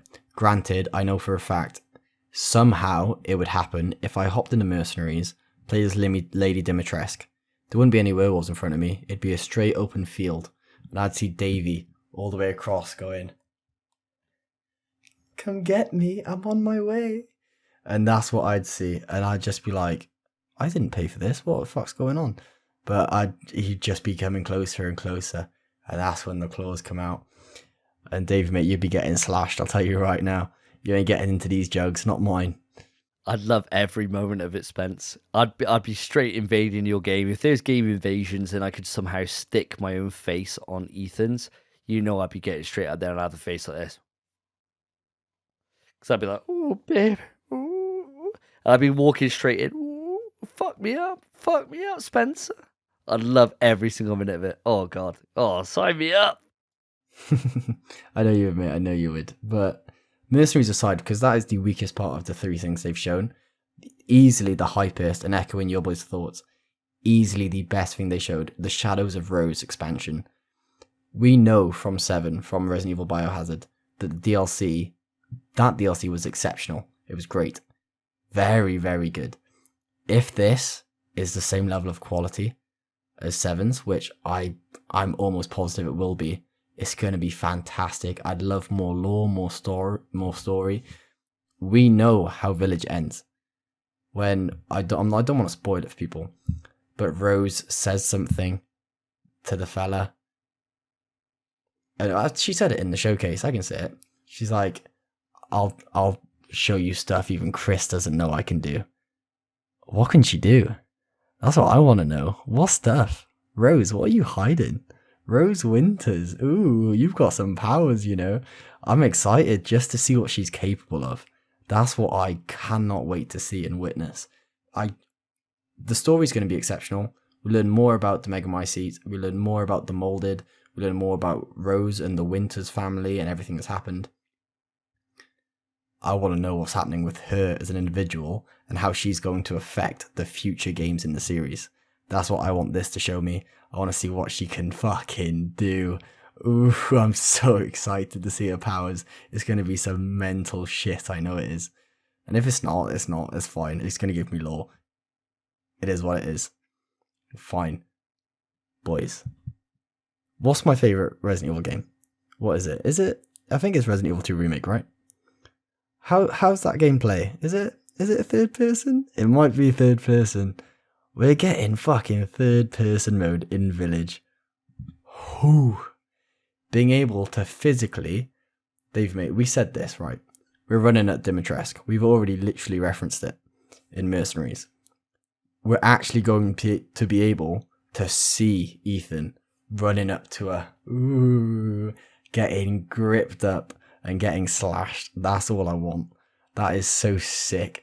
Being able to watch her lift your hand up and going to your hand. Oh, what a fantastic experience. House Beneviento. Oh my God. It's going to be exceptional. It's going to be the same game. Exactly the same. But in the way I prefer Resident Evil games to be played. So, it's absolute win-win. Mercenaries can fuck itself off. The other two announcements, Benvenuto. Perfect. Fantastic. I am above chuffed with this announcement.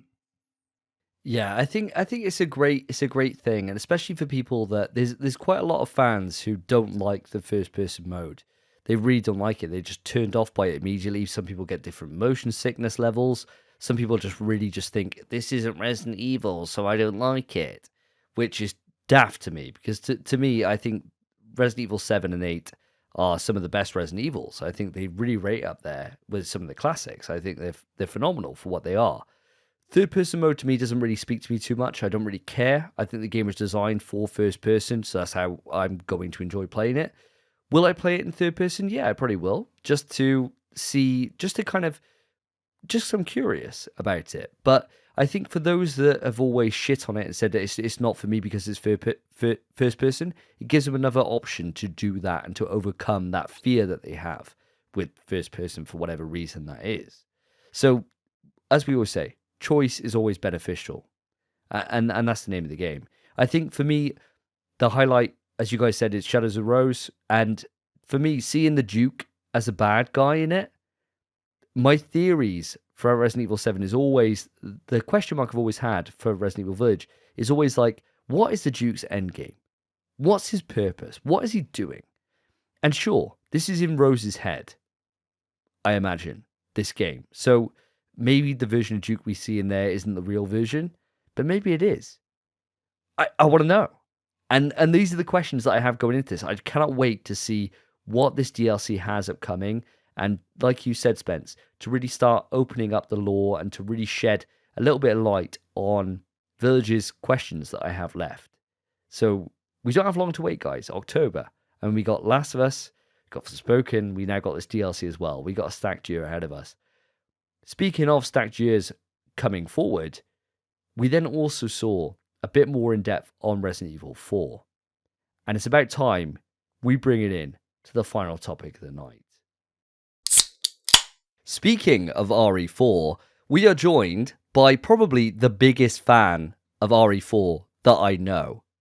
Joseph Thomas, Dayman himself, the former biggest fan of In PS We Trust. I don't know if you still are, Joe, but I won't take that title away from you just yet. I won't chuck the digs in just yet. Joe, welcome to the show, my mate. Absolute welcome. Welcome to the show. Thank you. Thank you very much. Thank you. It's an honor to have you. It really is. And the reason why we brought you in is because when we're going to be discussing what was shown in the Capcom showcase when it comes to Resident Evil 4, there is only one person to turn to, and it is yourself, because mine, Spencer's, and Phil's opinion is going to be all the same, in that RE4's mid. It's a great game. It's a great game, but it ain't a great Resident Evil game. So who better to turn to than someone that sweats this game, that knows it like the back of their hand, to really unpack your brain as to what they can do when it comes to this remake? Because I think that's the biggest question that's on my lips, is the way they're going to take this. First off, before we go into anything else, Joe, I want to just ask you, what was your kind of hype level when you saw this for the first time? So I was working at the time. Immediately, as soon as I leave work, I just go to Twitter and it's the first thing I see. And the Richter scale started going off. You know, it was just... Every game I've bought in the last few years has been a remake. So there's like Diablo 2, World of Warcraft Classic, and now this. And I think I'm on the hype train the most for this one out of all of them, to be honest. Yeah, I mean, we were all popping off. I mean, on the last episode, after we covered the State of Play, we were all like, yo, RE4, I can't believe they're doing it. Like, it's true. Everything we've heard about it is so true. And we were all popping off right there with you, let alone, I suppose, somebody who adores RE4, right? Now, how do you feel about how they should tackle this game? Do you want it to be kind of a point-for-point remake? Like, say, for example, what they did with Resident Evil 1. For me, my favorite game in the series. They took that game, didn't really change too much in terms of how the formula works, but they added more features to it. So they made it a richer experience, they made it a deeper experience, they put even more choice onto it, and then further backed up the story and kind of everything, really. They made it just a much superior game than what came before, but it's very much kind of like point for point. Would you be happy with that, or would you prefer it to go more like, say, Resident Evil 2 or Resident Evil 3, where they kind of take the same kind of core story, but then change it and make tweaks along the way? What are you kind of hoping for when you come into RE4 Remake? Well, like you guys, you know, I'm a massive fan of the series, and despite the more action-orientated entry that is number 4, I would definitely prefer not a remake, you know, 1-to-1. Like, not even similar to the GameCube remake of RE1. I'm talking a healthy mix between the RE2 and 3 remakes and the original game, if you get what I mean. Like, there's definitely stuff that needs to be cut, in my opinion, and there's other parts which are great parts of the game that really need, you know, more life in them. It definitely needs longer segments, like the hedge maze set in the castle. Oh, that could be perfect if it's like, extended, because it's so short. It's one of those, set pieces that just kind of comes and goes real fast. The thing that I want extended is the minecart.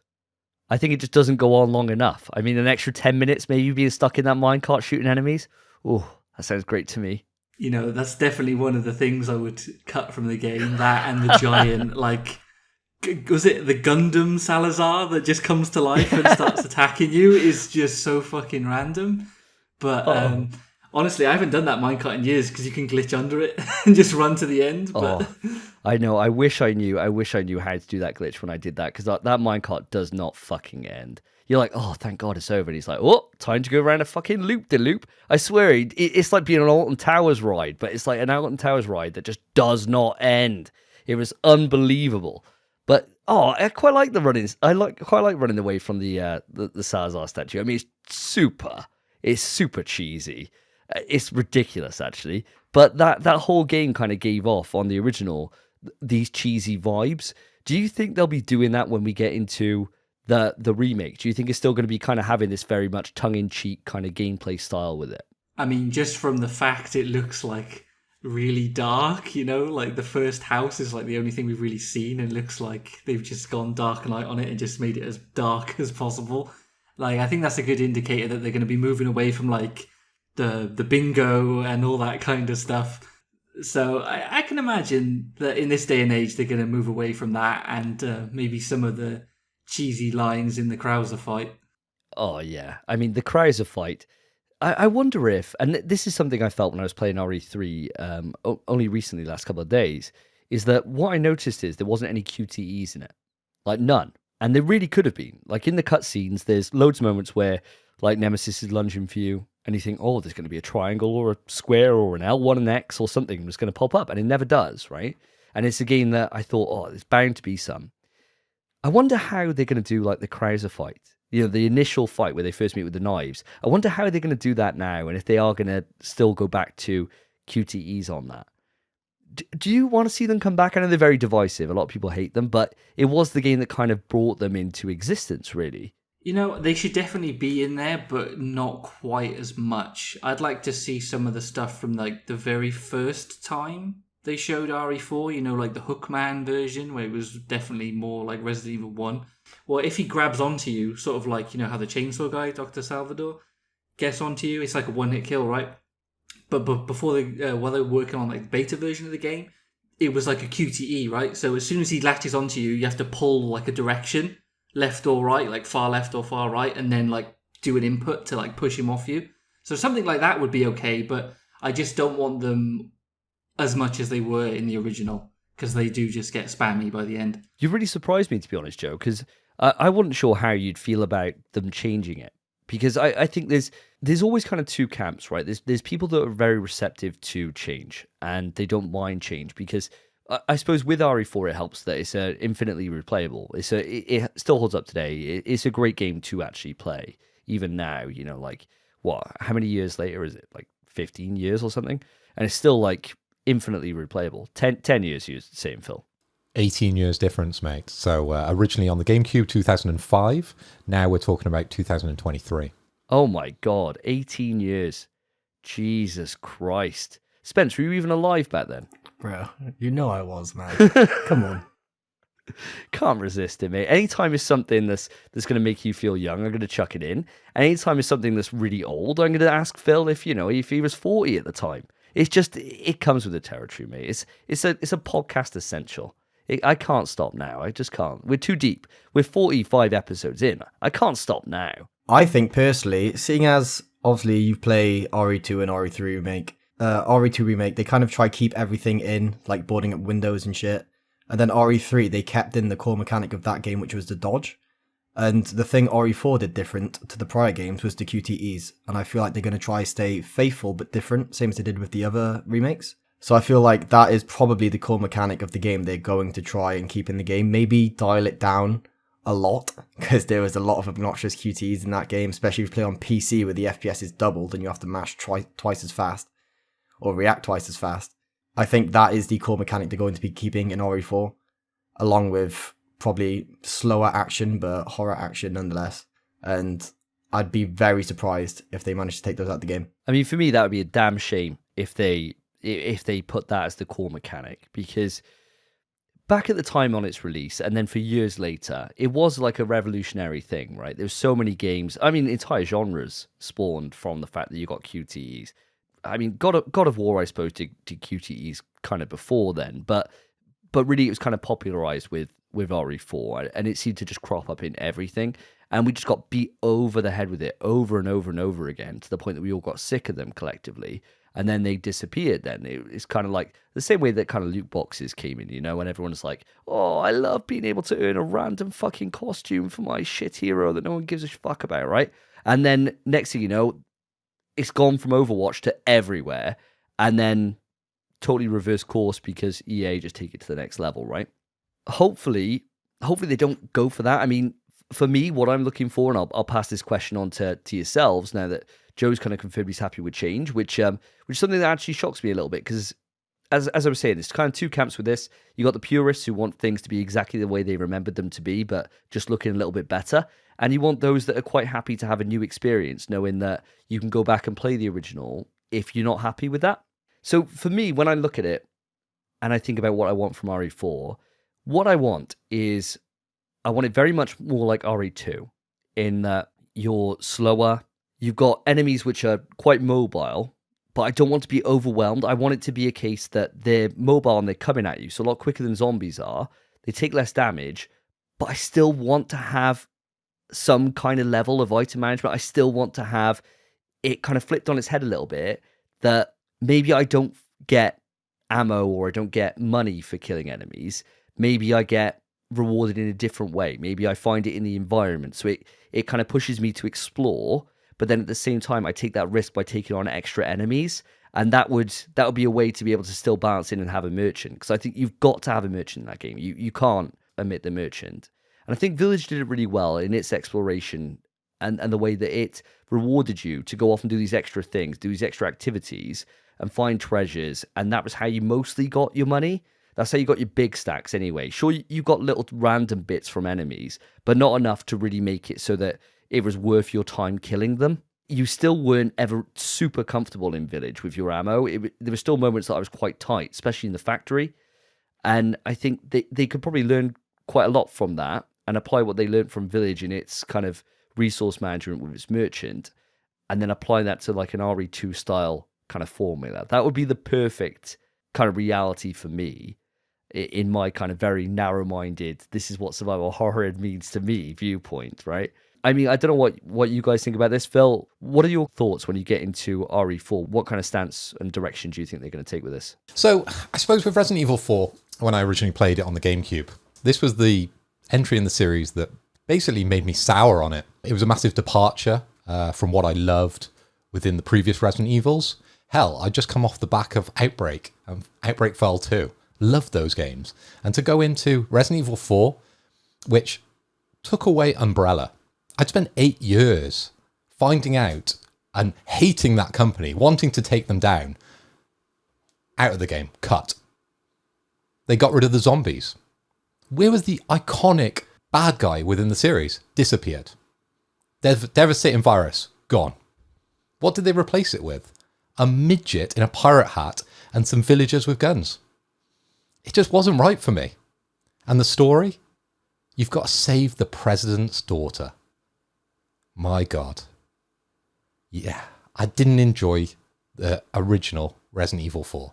It was only in 2007 that I joined back up with the series with the Umbrella Chronicles. So I completely missed, I think it was Deadly Silence that came out between those years.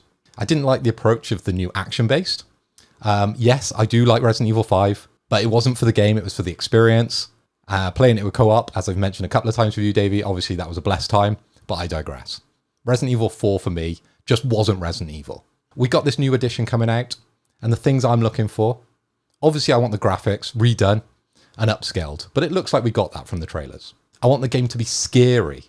I want it to be like 7 and 8, following the footsteps of the survival horror genre. Let's go. Let's up the ante. Let's make this game scary. And from the trailer, it looks like we got it as well. The other thing I want the game to be hard. I remember playing Resident Evil 4 back in the day, and it was just a piece of piss. It just wasn't challenging in any way. And Resident Evil 4 for me, the thing that sticks out in my mind is the wave upon wave upon wave of bad guys. Let's have them fuck you up. And let's make it feel scary. That's what I want from the game. All good points. All good points. What about yourself, Spencer? What are you thinking about this one? For me personally, the game can remain mostly the same as long as the atmospheres change to make it more frightening, more scary, darker tones. I've seen the graphic update. It looks insane. The models straight from RE2 Remake. Oh, Leon's so beautiful, man. What a king. They're not going to tweak the story or anything, even though I kind of wish they would. The story was a weak part of that game. Maybe they will. Don't know. Be sick if they did. I doubt it, because they're quite faithful. I think, for me, as long as they keep the action lower than it was in the base game, but I want them to keep the mechanics that came with the action. So, enemies dropping loot, but probably not ammo, or if they do, it's rare or sparse. I like being able to stun an enemy and then kick them on their head or suplex them. That would be awesome to still be in the game. It'd be a bit weird seeing it in updated graphics in 4K 60 ray tracing, seeing Leon just suplex someone and crush their freaking torso. That'd be epic. As long as all that's in the game and then they give it a horror vibe, better puzzles, because I didn't like the majority of the puzzles in 4. Granted, there weren't even that many in the game. And the opposite of what you said earlier, Davey, as long as they get rid of that fucking minecart section, that was atrocious. As long as they do that, cut the game down, remove like 4 hours or 5 hours of gameplay from the game, make it scarier, and just get rid of the nothing that's in the game, because there are some sections which are literally pointless. As long as they just they pace it better, make it scarier, and dial the action down, make you actually care about your ammo and your resources. That's what I want. You want quite a lot of changes in that. That's a very different experience than RE4. That's certainly taking it on another level above what me and Phil have said. Joe, what are you kind of expecting? What kind of approach do you want them to take when it comes to this remake? I'm just curious as to how you guys weren't terrified of the invisible bugs that one-shot you. Like, that shit's scary as fuck. I'd love to see that section definitely, extended and that as well. But in terms of the actual game, I mean, anything that's not exactly the same is a bonus for me, because, you've always got... I've got my 7 copies of RE4 across all the different, re-releases they've done over the years. Although Spence tells me there's a VR version as well, so I need to, complete my collection and get all of them. But honestly, it's just a case of, like you guys have been saying, you need to take out some of the item drops from the enemies, which I think they might do if on hardcore. That would be one of my predictions, is on hardcore you don't have any loot coming from the enemies. And yeah, maybe just either extend the island portion of the game or the village portion of the game. I think the castle's pretty much perfect, to be honest. But apart from that, I mean, just anything. If it's going to have like updated graphics and new engine, it would be incredible, I'd like a RE 2.5/4 kind of thing, where it feels very much like RE2, but you're definitely playing RE4. I suppose the closest kind of iteration to this is when we get to October, and we've already discussed this on the podcast, when we look at, playing RE8, playing Village again in third person. So that'd be quite interesting to kind of get the baseline for what this can do. But like you guys have all been saying, I mean, it's dark as fuck. It looks really spooky. It could very well be a case that they really dial back on these enemies, but make each one an absolute powerhouse. Now, for review on YouTube, I've just come off playing The Evil Within recently. And one thing that game does right is it's basically Shinji Mikami's kind of next horror game that he did after RE4. And it shares a lot of similarities to RE4 in the way the combat works and the enemy design and everything. But one thing it does is it puts in the ability to earn an upgrade reward from killing enemies, but your resources are limited. And so you don't want to take on everything. And each one is a choice. And I think just putting that into this will be an absolute blessing. It would change the entire way the game works, because you'd have to have some kind of like stealth element, or you'd have to be really careful about moving around that village. And like you said, Joe, the parts of RE4 that do work 100%, that work really, really well, are those invisible enemies in the sewers. And it's over so quick. It's such a tiny section in the game, but it's such a standout for me. And it's the only part that I felt terrified because, sure, the regenerators, right? Everyone's mind goes to regenerators, but after you played the game once through, they're not really that much of a struggle. I can't wait to see what they do with regenerators in this game because they're going to be scary as shit.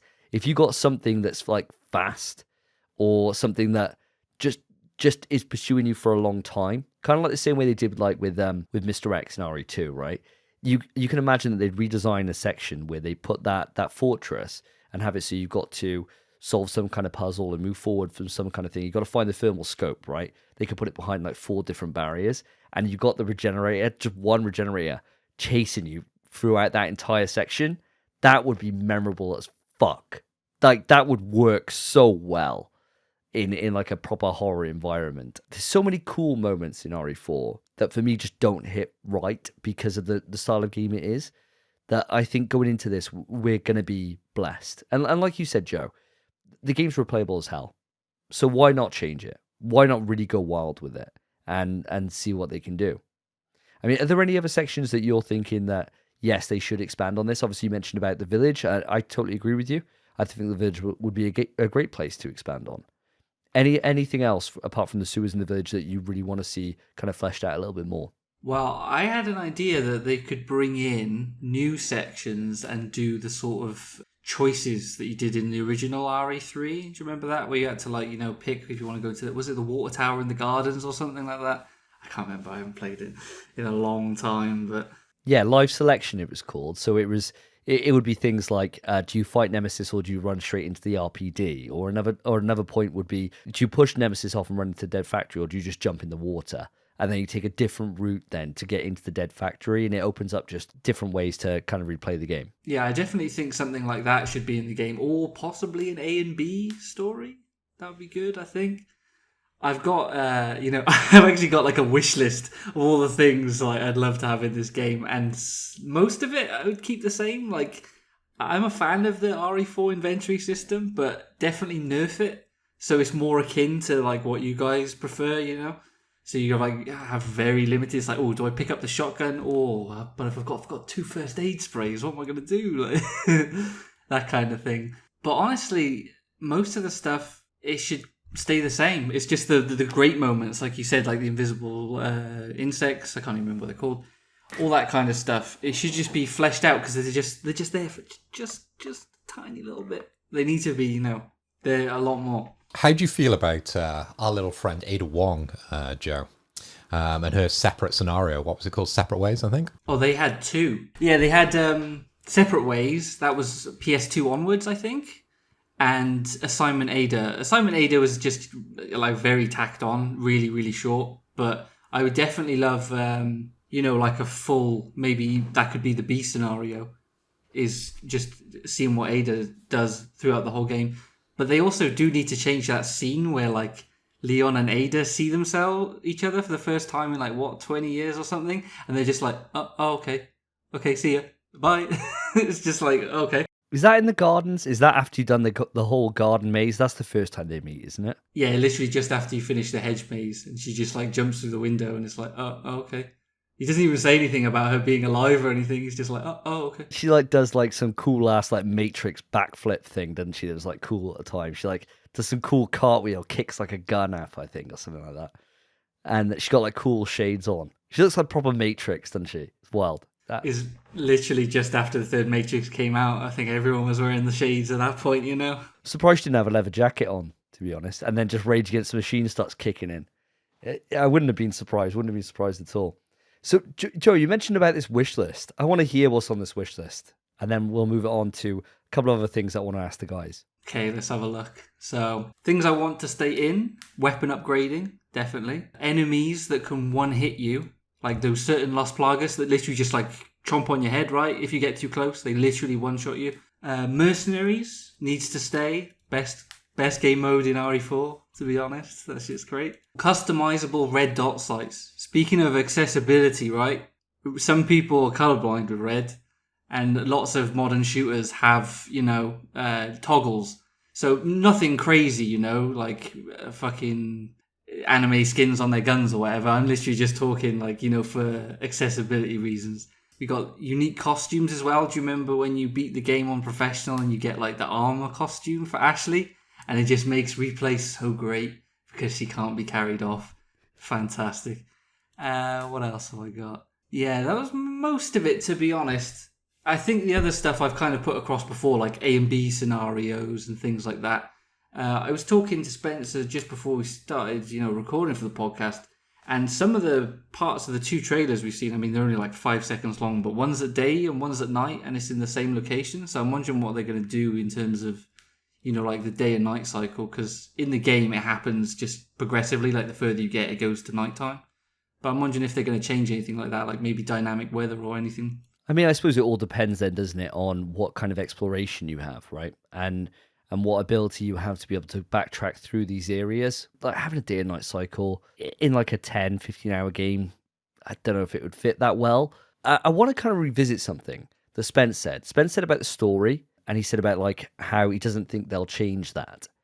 I completely disagree with you on that. And the reason why, and I want to point it to you guys, see if you think I'm just seeing things, right? And maybe I'm just wishful thinking here. One of the biggest issues I have with RE4 is that it doesn't tie into the rest of the series in any way. It's completely separate. In the trailer, they make a clear image of something, this symbol that's got like hands on it, and it looks very much like the symbol from Village. Pretty much exactly the same, except it's hands rather than feathers. I am calling it now. I reckon they're going to tie this game into being somewhere that Miranda has been before, where she has gone to, and there's some kind of cult that's come up worshipping kind of the mold and the Megamycete and all that. I'm calling it now. And I think that would be the smartest move they ever fucking make with this game, is tying it into the wider series and making it so it actually makes sense as to why it even exists. Am I alone in thinking this? Actually, mate, you do bring up a good point, because I remember seeing that as well. It's on the wall when the blood drips down. That's when you mean, and it is very reminiscent of that logo from Village. I've seen posts about it on Twitter as well. I completely forgot about it until just now. That is a huge point. It would make so much sense. It could be a case of, in Village, they mentioned the Spencer from the Spencer Mansion, met Miranda, and that's how all of it started. And he was going on his travels and such and learning about the Megamycete and how to create a virus from it, all that. This could just be another step in his journey or Miranda's journey. It could be either. There are actually a lot of ways. Now that you've said all this, there are actually a lot of ways they could tie this in to the ultimate Resident Evil universe. And you are right. It would be a huge shame if they didn't do that. And it wouldn't even be that hard. It could be like 2 files you find in the game. That's all it would take. In Village, there's 1 file you find at the end of the game. And that's it. That's all you need. It ties everything in together. That's all they need to do. They could literally keep the story the same in the game.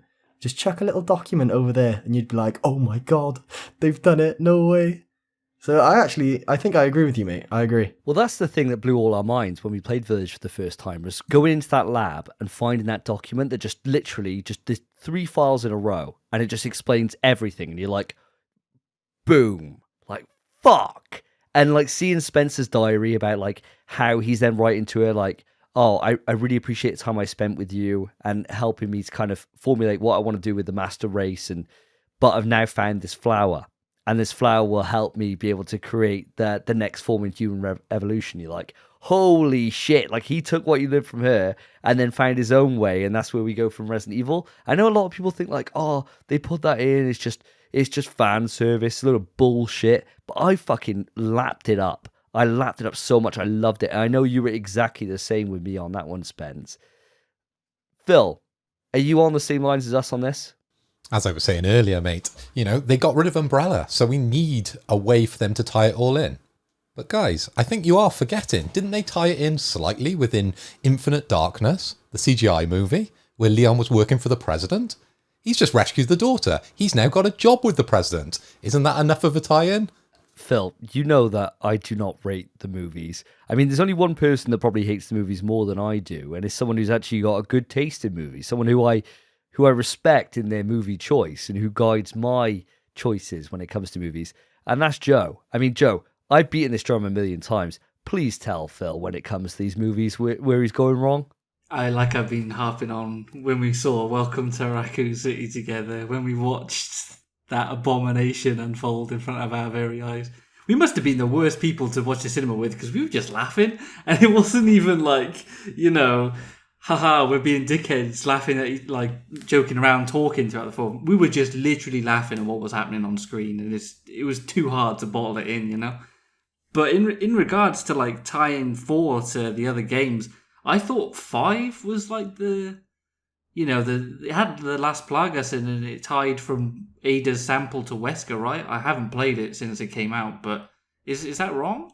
No, you're totally bang on. That is exactly right. So you're quite right. So the sample that he gets, then it gets kind of like sold on the black market, and then it gets enhanced. So instead of it having this gestation period that Las Plagas has, like Leon has throughout the entire game, and then he has to get it removed, they get infected immediately. So it's like an oral. They just I think they show like straight away at the front. There's like a couple of villagers, and there's some guy. They just force feeding him it, and immediately he's changed.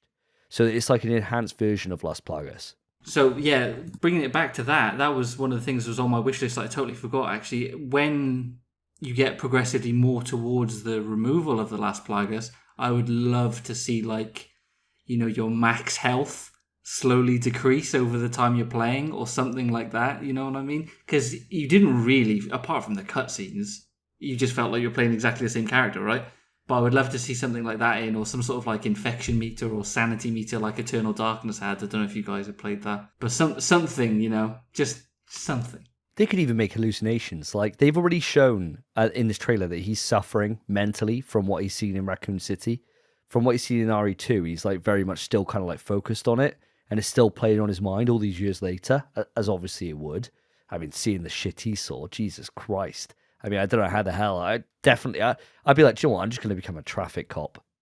I'd be like, yeah, I ain't dealing with this kind of shit anymore.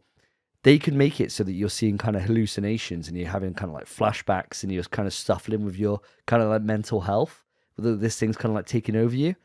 I'm going very much Evil Within with this, where I think they could do so much with that kind of concept and really. I think the health argument that you put there, I think that would be a great little addition. Something just to hinder you and make it a little bit harder for you is always welcome in my book. I think they could do quite a lot there with exploring kind of Leon's past, and it's also it's good fan service, isn't it? Chuck it back to RE2. I just want to see him asleep at the post, mate. What do you mean? It's his first day of being a cop. But no, yeah, 100%. They just need to do something with the Las Plagas stuff, because apart from, the cutscenes, you literally didn't even feel like it was any different than just what you were playing 5 minutes ago, But honestly, I've got such high hopes for this game. I really think they're going to nail it, especially after you boys were saying that it's like the guys who did RE2. And I mean, the changes that they made from the original, man, like the way that the zombies like stagger away from you, and it's like a semi-realistic. I mean, zombies at the end of the day, but the way that they stagger around is how it's hard to hit them, or they just bullet sponge. We need something like that in this remake, because they do, like the Ganados, they kind of duck, dip, dive, and dodge, but we need like a better version of it. They can't just step out of the way slightly. And to what Spencer was saying earlier with the sort of like suplexing and stuff, I would like to see that in the game still, but what they need to do is change it so that it's not just... Because right now you can just shoot one of them like in the leg and then just kick them an iframe through all the hits that are about to hit you. Like, that shouldn't happen in a survival horror game, An element I think that we didn't really see enough of, and I think they've learnt that now with Resident Evil 8 as we're sort of revisiting the Duke when it comes to the DLC. I want to know more about the Merchant. He's very famous in the whole swing of things when it comes to Resident Evil. People often quote him and use him within GIFs, but did we actually really get any background on him? It was Louisa Serra in a full-on trench coat. As soon as he runs out of the room in the cutscene, mate, who comes around the corner? The Merchant. Never explained. There you go, case cracked. I think that the appeal for the Merchant is not knowing about the Merchant. I think I quite like it just being just a guy that's just can teleport seemingly around the area. Always got a lot of brothers who all look exactly the same. They're in the same racket together. All got the same voice for some reason. What are you buying? And literally just leave it as that. I don't want any explanation. I don't want any lore. I want him to just be there. And he's just like, ha, ha, I'll buy it at a high price. And nothing else. I don't want to know anything about him. I don't want to know his name's Roy. I don't want to know it's Barry Burton. That's what he's been up to all these years later. He just changes and he just follows everyone around. He's like, oh, I could join the BSAA and hunt zombies. Or I could put on a shawl and sell all these knockoff weapons to people that are going to kill everyone else. He gets on the radio for BSAA. Like, Barry, can you go and sort all these guys out, get the president's daughter back? He's like, no, I'm busy being a family man. Where is it though? And they're like, oh, it's in rural Spain. Here's the location. I'll think about it. Puts the phone down, puts on the shawl, books a first class ticket. Love, I'll be back in a month. And he's straight over there, right? He's got all his weapons and he's just like waiting. And he's like, oh, see who comes out. Is it going to be Chris? Is it going to be Jill? Oh, it's Leon. I heard about Leon. And he's like, I'll put on a fake voice so he never knows, right? I'll never show my beard or any of my face. So it's just my eyes. And it's Barry. It's Barry. I cracked. That's the real. That's it. That's what's happened. But I don't want to know. I don't want to know about it. I want to leave it as a mystery. And I'll forever think it's just Barry Burton doing his side gig until he eventually comes back in Revelations 2. And that's set years after RE4. So it all makes sense. It all makes sense. And that's why you can never shoot the merchant, because you're killing Barry. And he's the best character in Resident Evil. Any final thoughts on RE4 before we wrap this topic up, guys? I'll just say that was the dumbest shit I've ever heard in my fucking life. But final thoughts, all I can say is no matter what I can predict or what I can hope they change, after playing RE2 and 3 Remake, I'm just positive they're going to blow me away. And just all my hopes, they'll probably answer none of them, but give me more. Because they'll change things I won't have known that I wanted changed. And they'll keep things that I'll have thought I wanted getting rid of. I am nothing but excited for this. Especially considering RE4 ranked maybe third worst on my Resident Evil tier list. If they just change it and blow me away, I am so keen for it. All I have is hype for this game. Phil, have you got any final thoughts? Well, for me, Davey, I'm very much the same as Spencer. I cannot wait for this game, even though Resident Evil 4 is one of my least favourite games. But Resident Evil is my favourite series. I absolutely love this series, and I buy everything Resident Evil when it comes out. This will be a day one for me, regardless. And after seeing, like Spencer, what they did with Resident Evil 2 and 3, I can't wait for this game. So March 24th, it'll be coming through my letterbox, and I'll have the day off work, mate.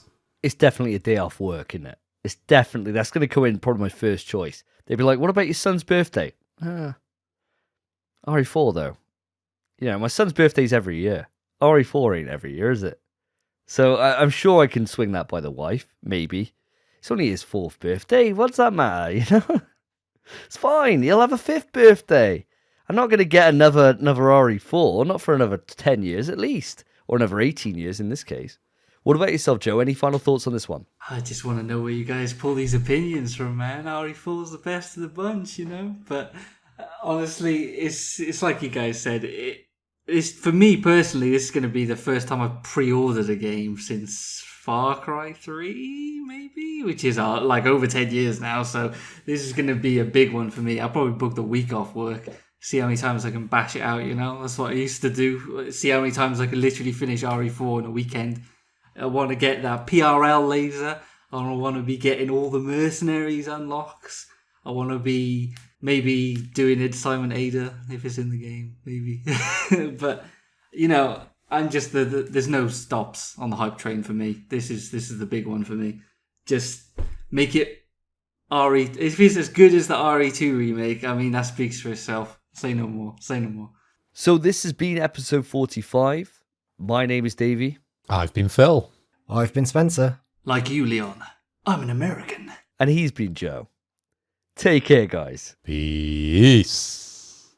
In PS We Trust is hosted by Davey, Phil, and Spencer. You can write into the show via our email, pswetrust@gmail.com. Our Twitter is @InPSWeTrust. To find each of us online, follow our Twitters, @SSJDavey, @PhilipHoy, @SpenPie_. Thank you for listening. Take care of yourselves, take care of each other. See ya.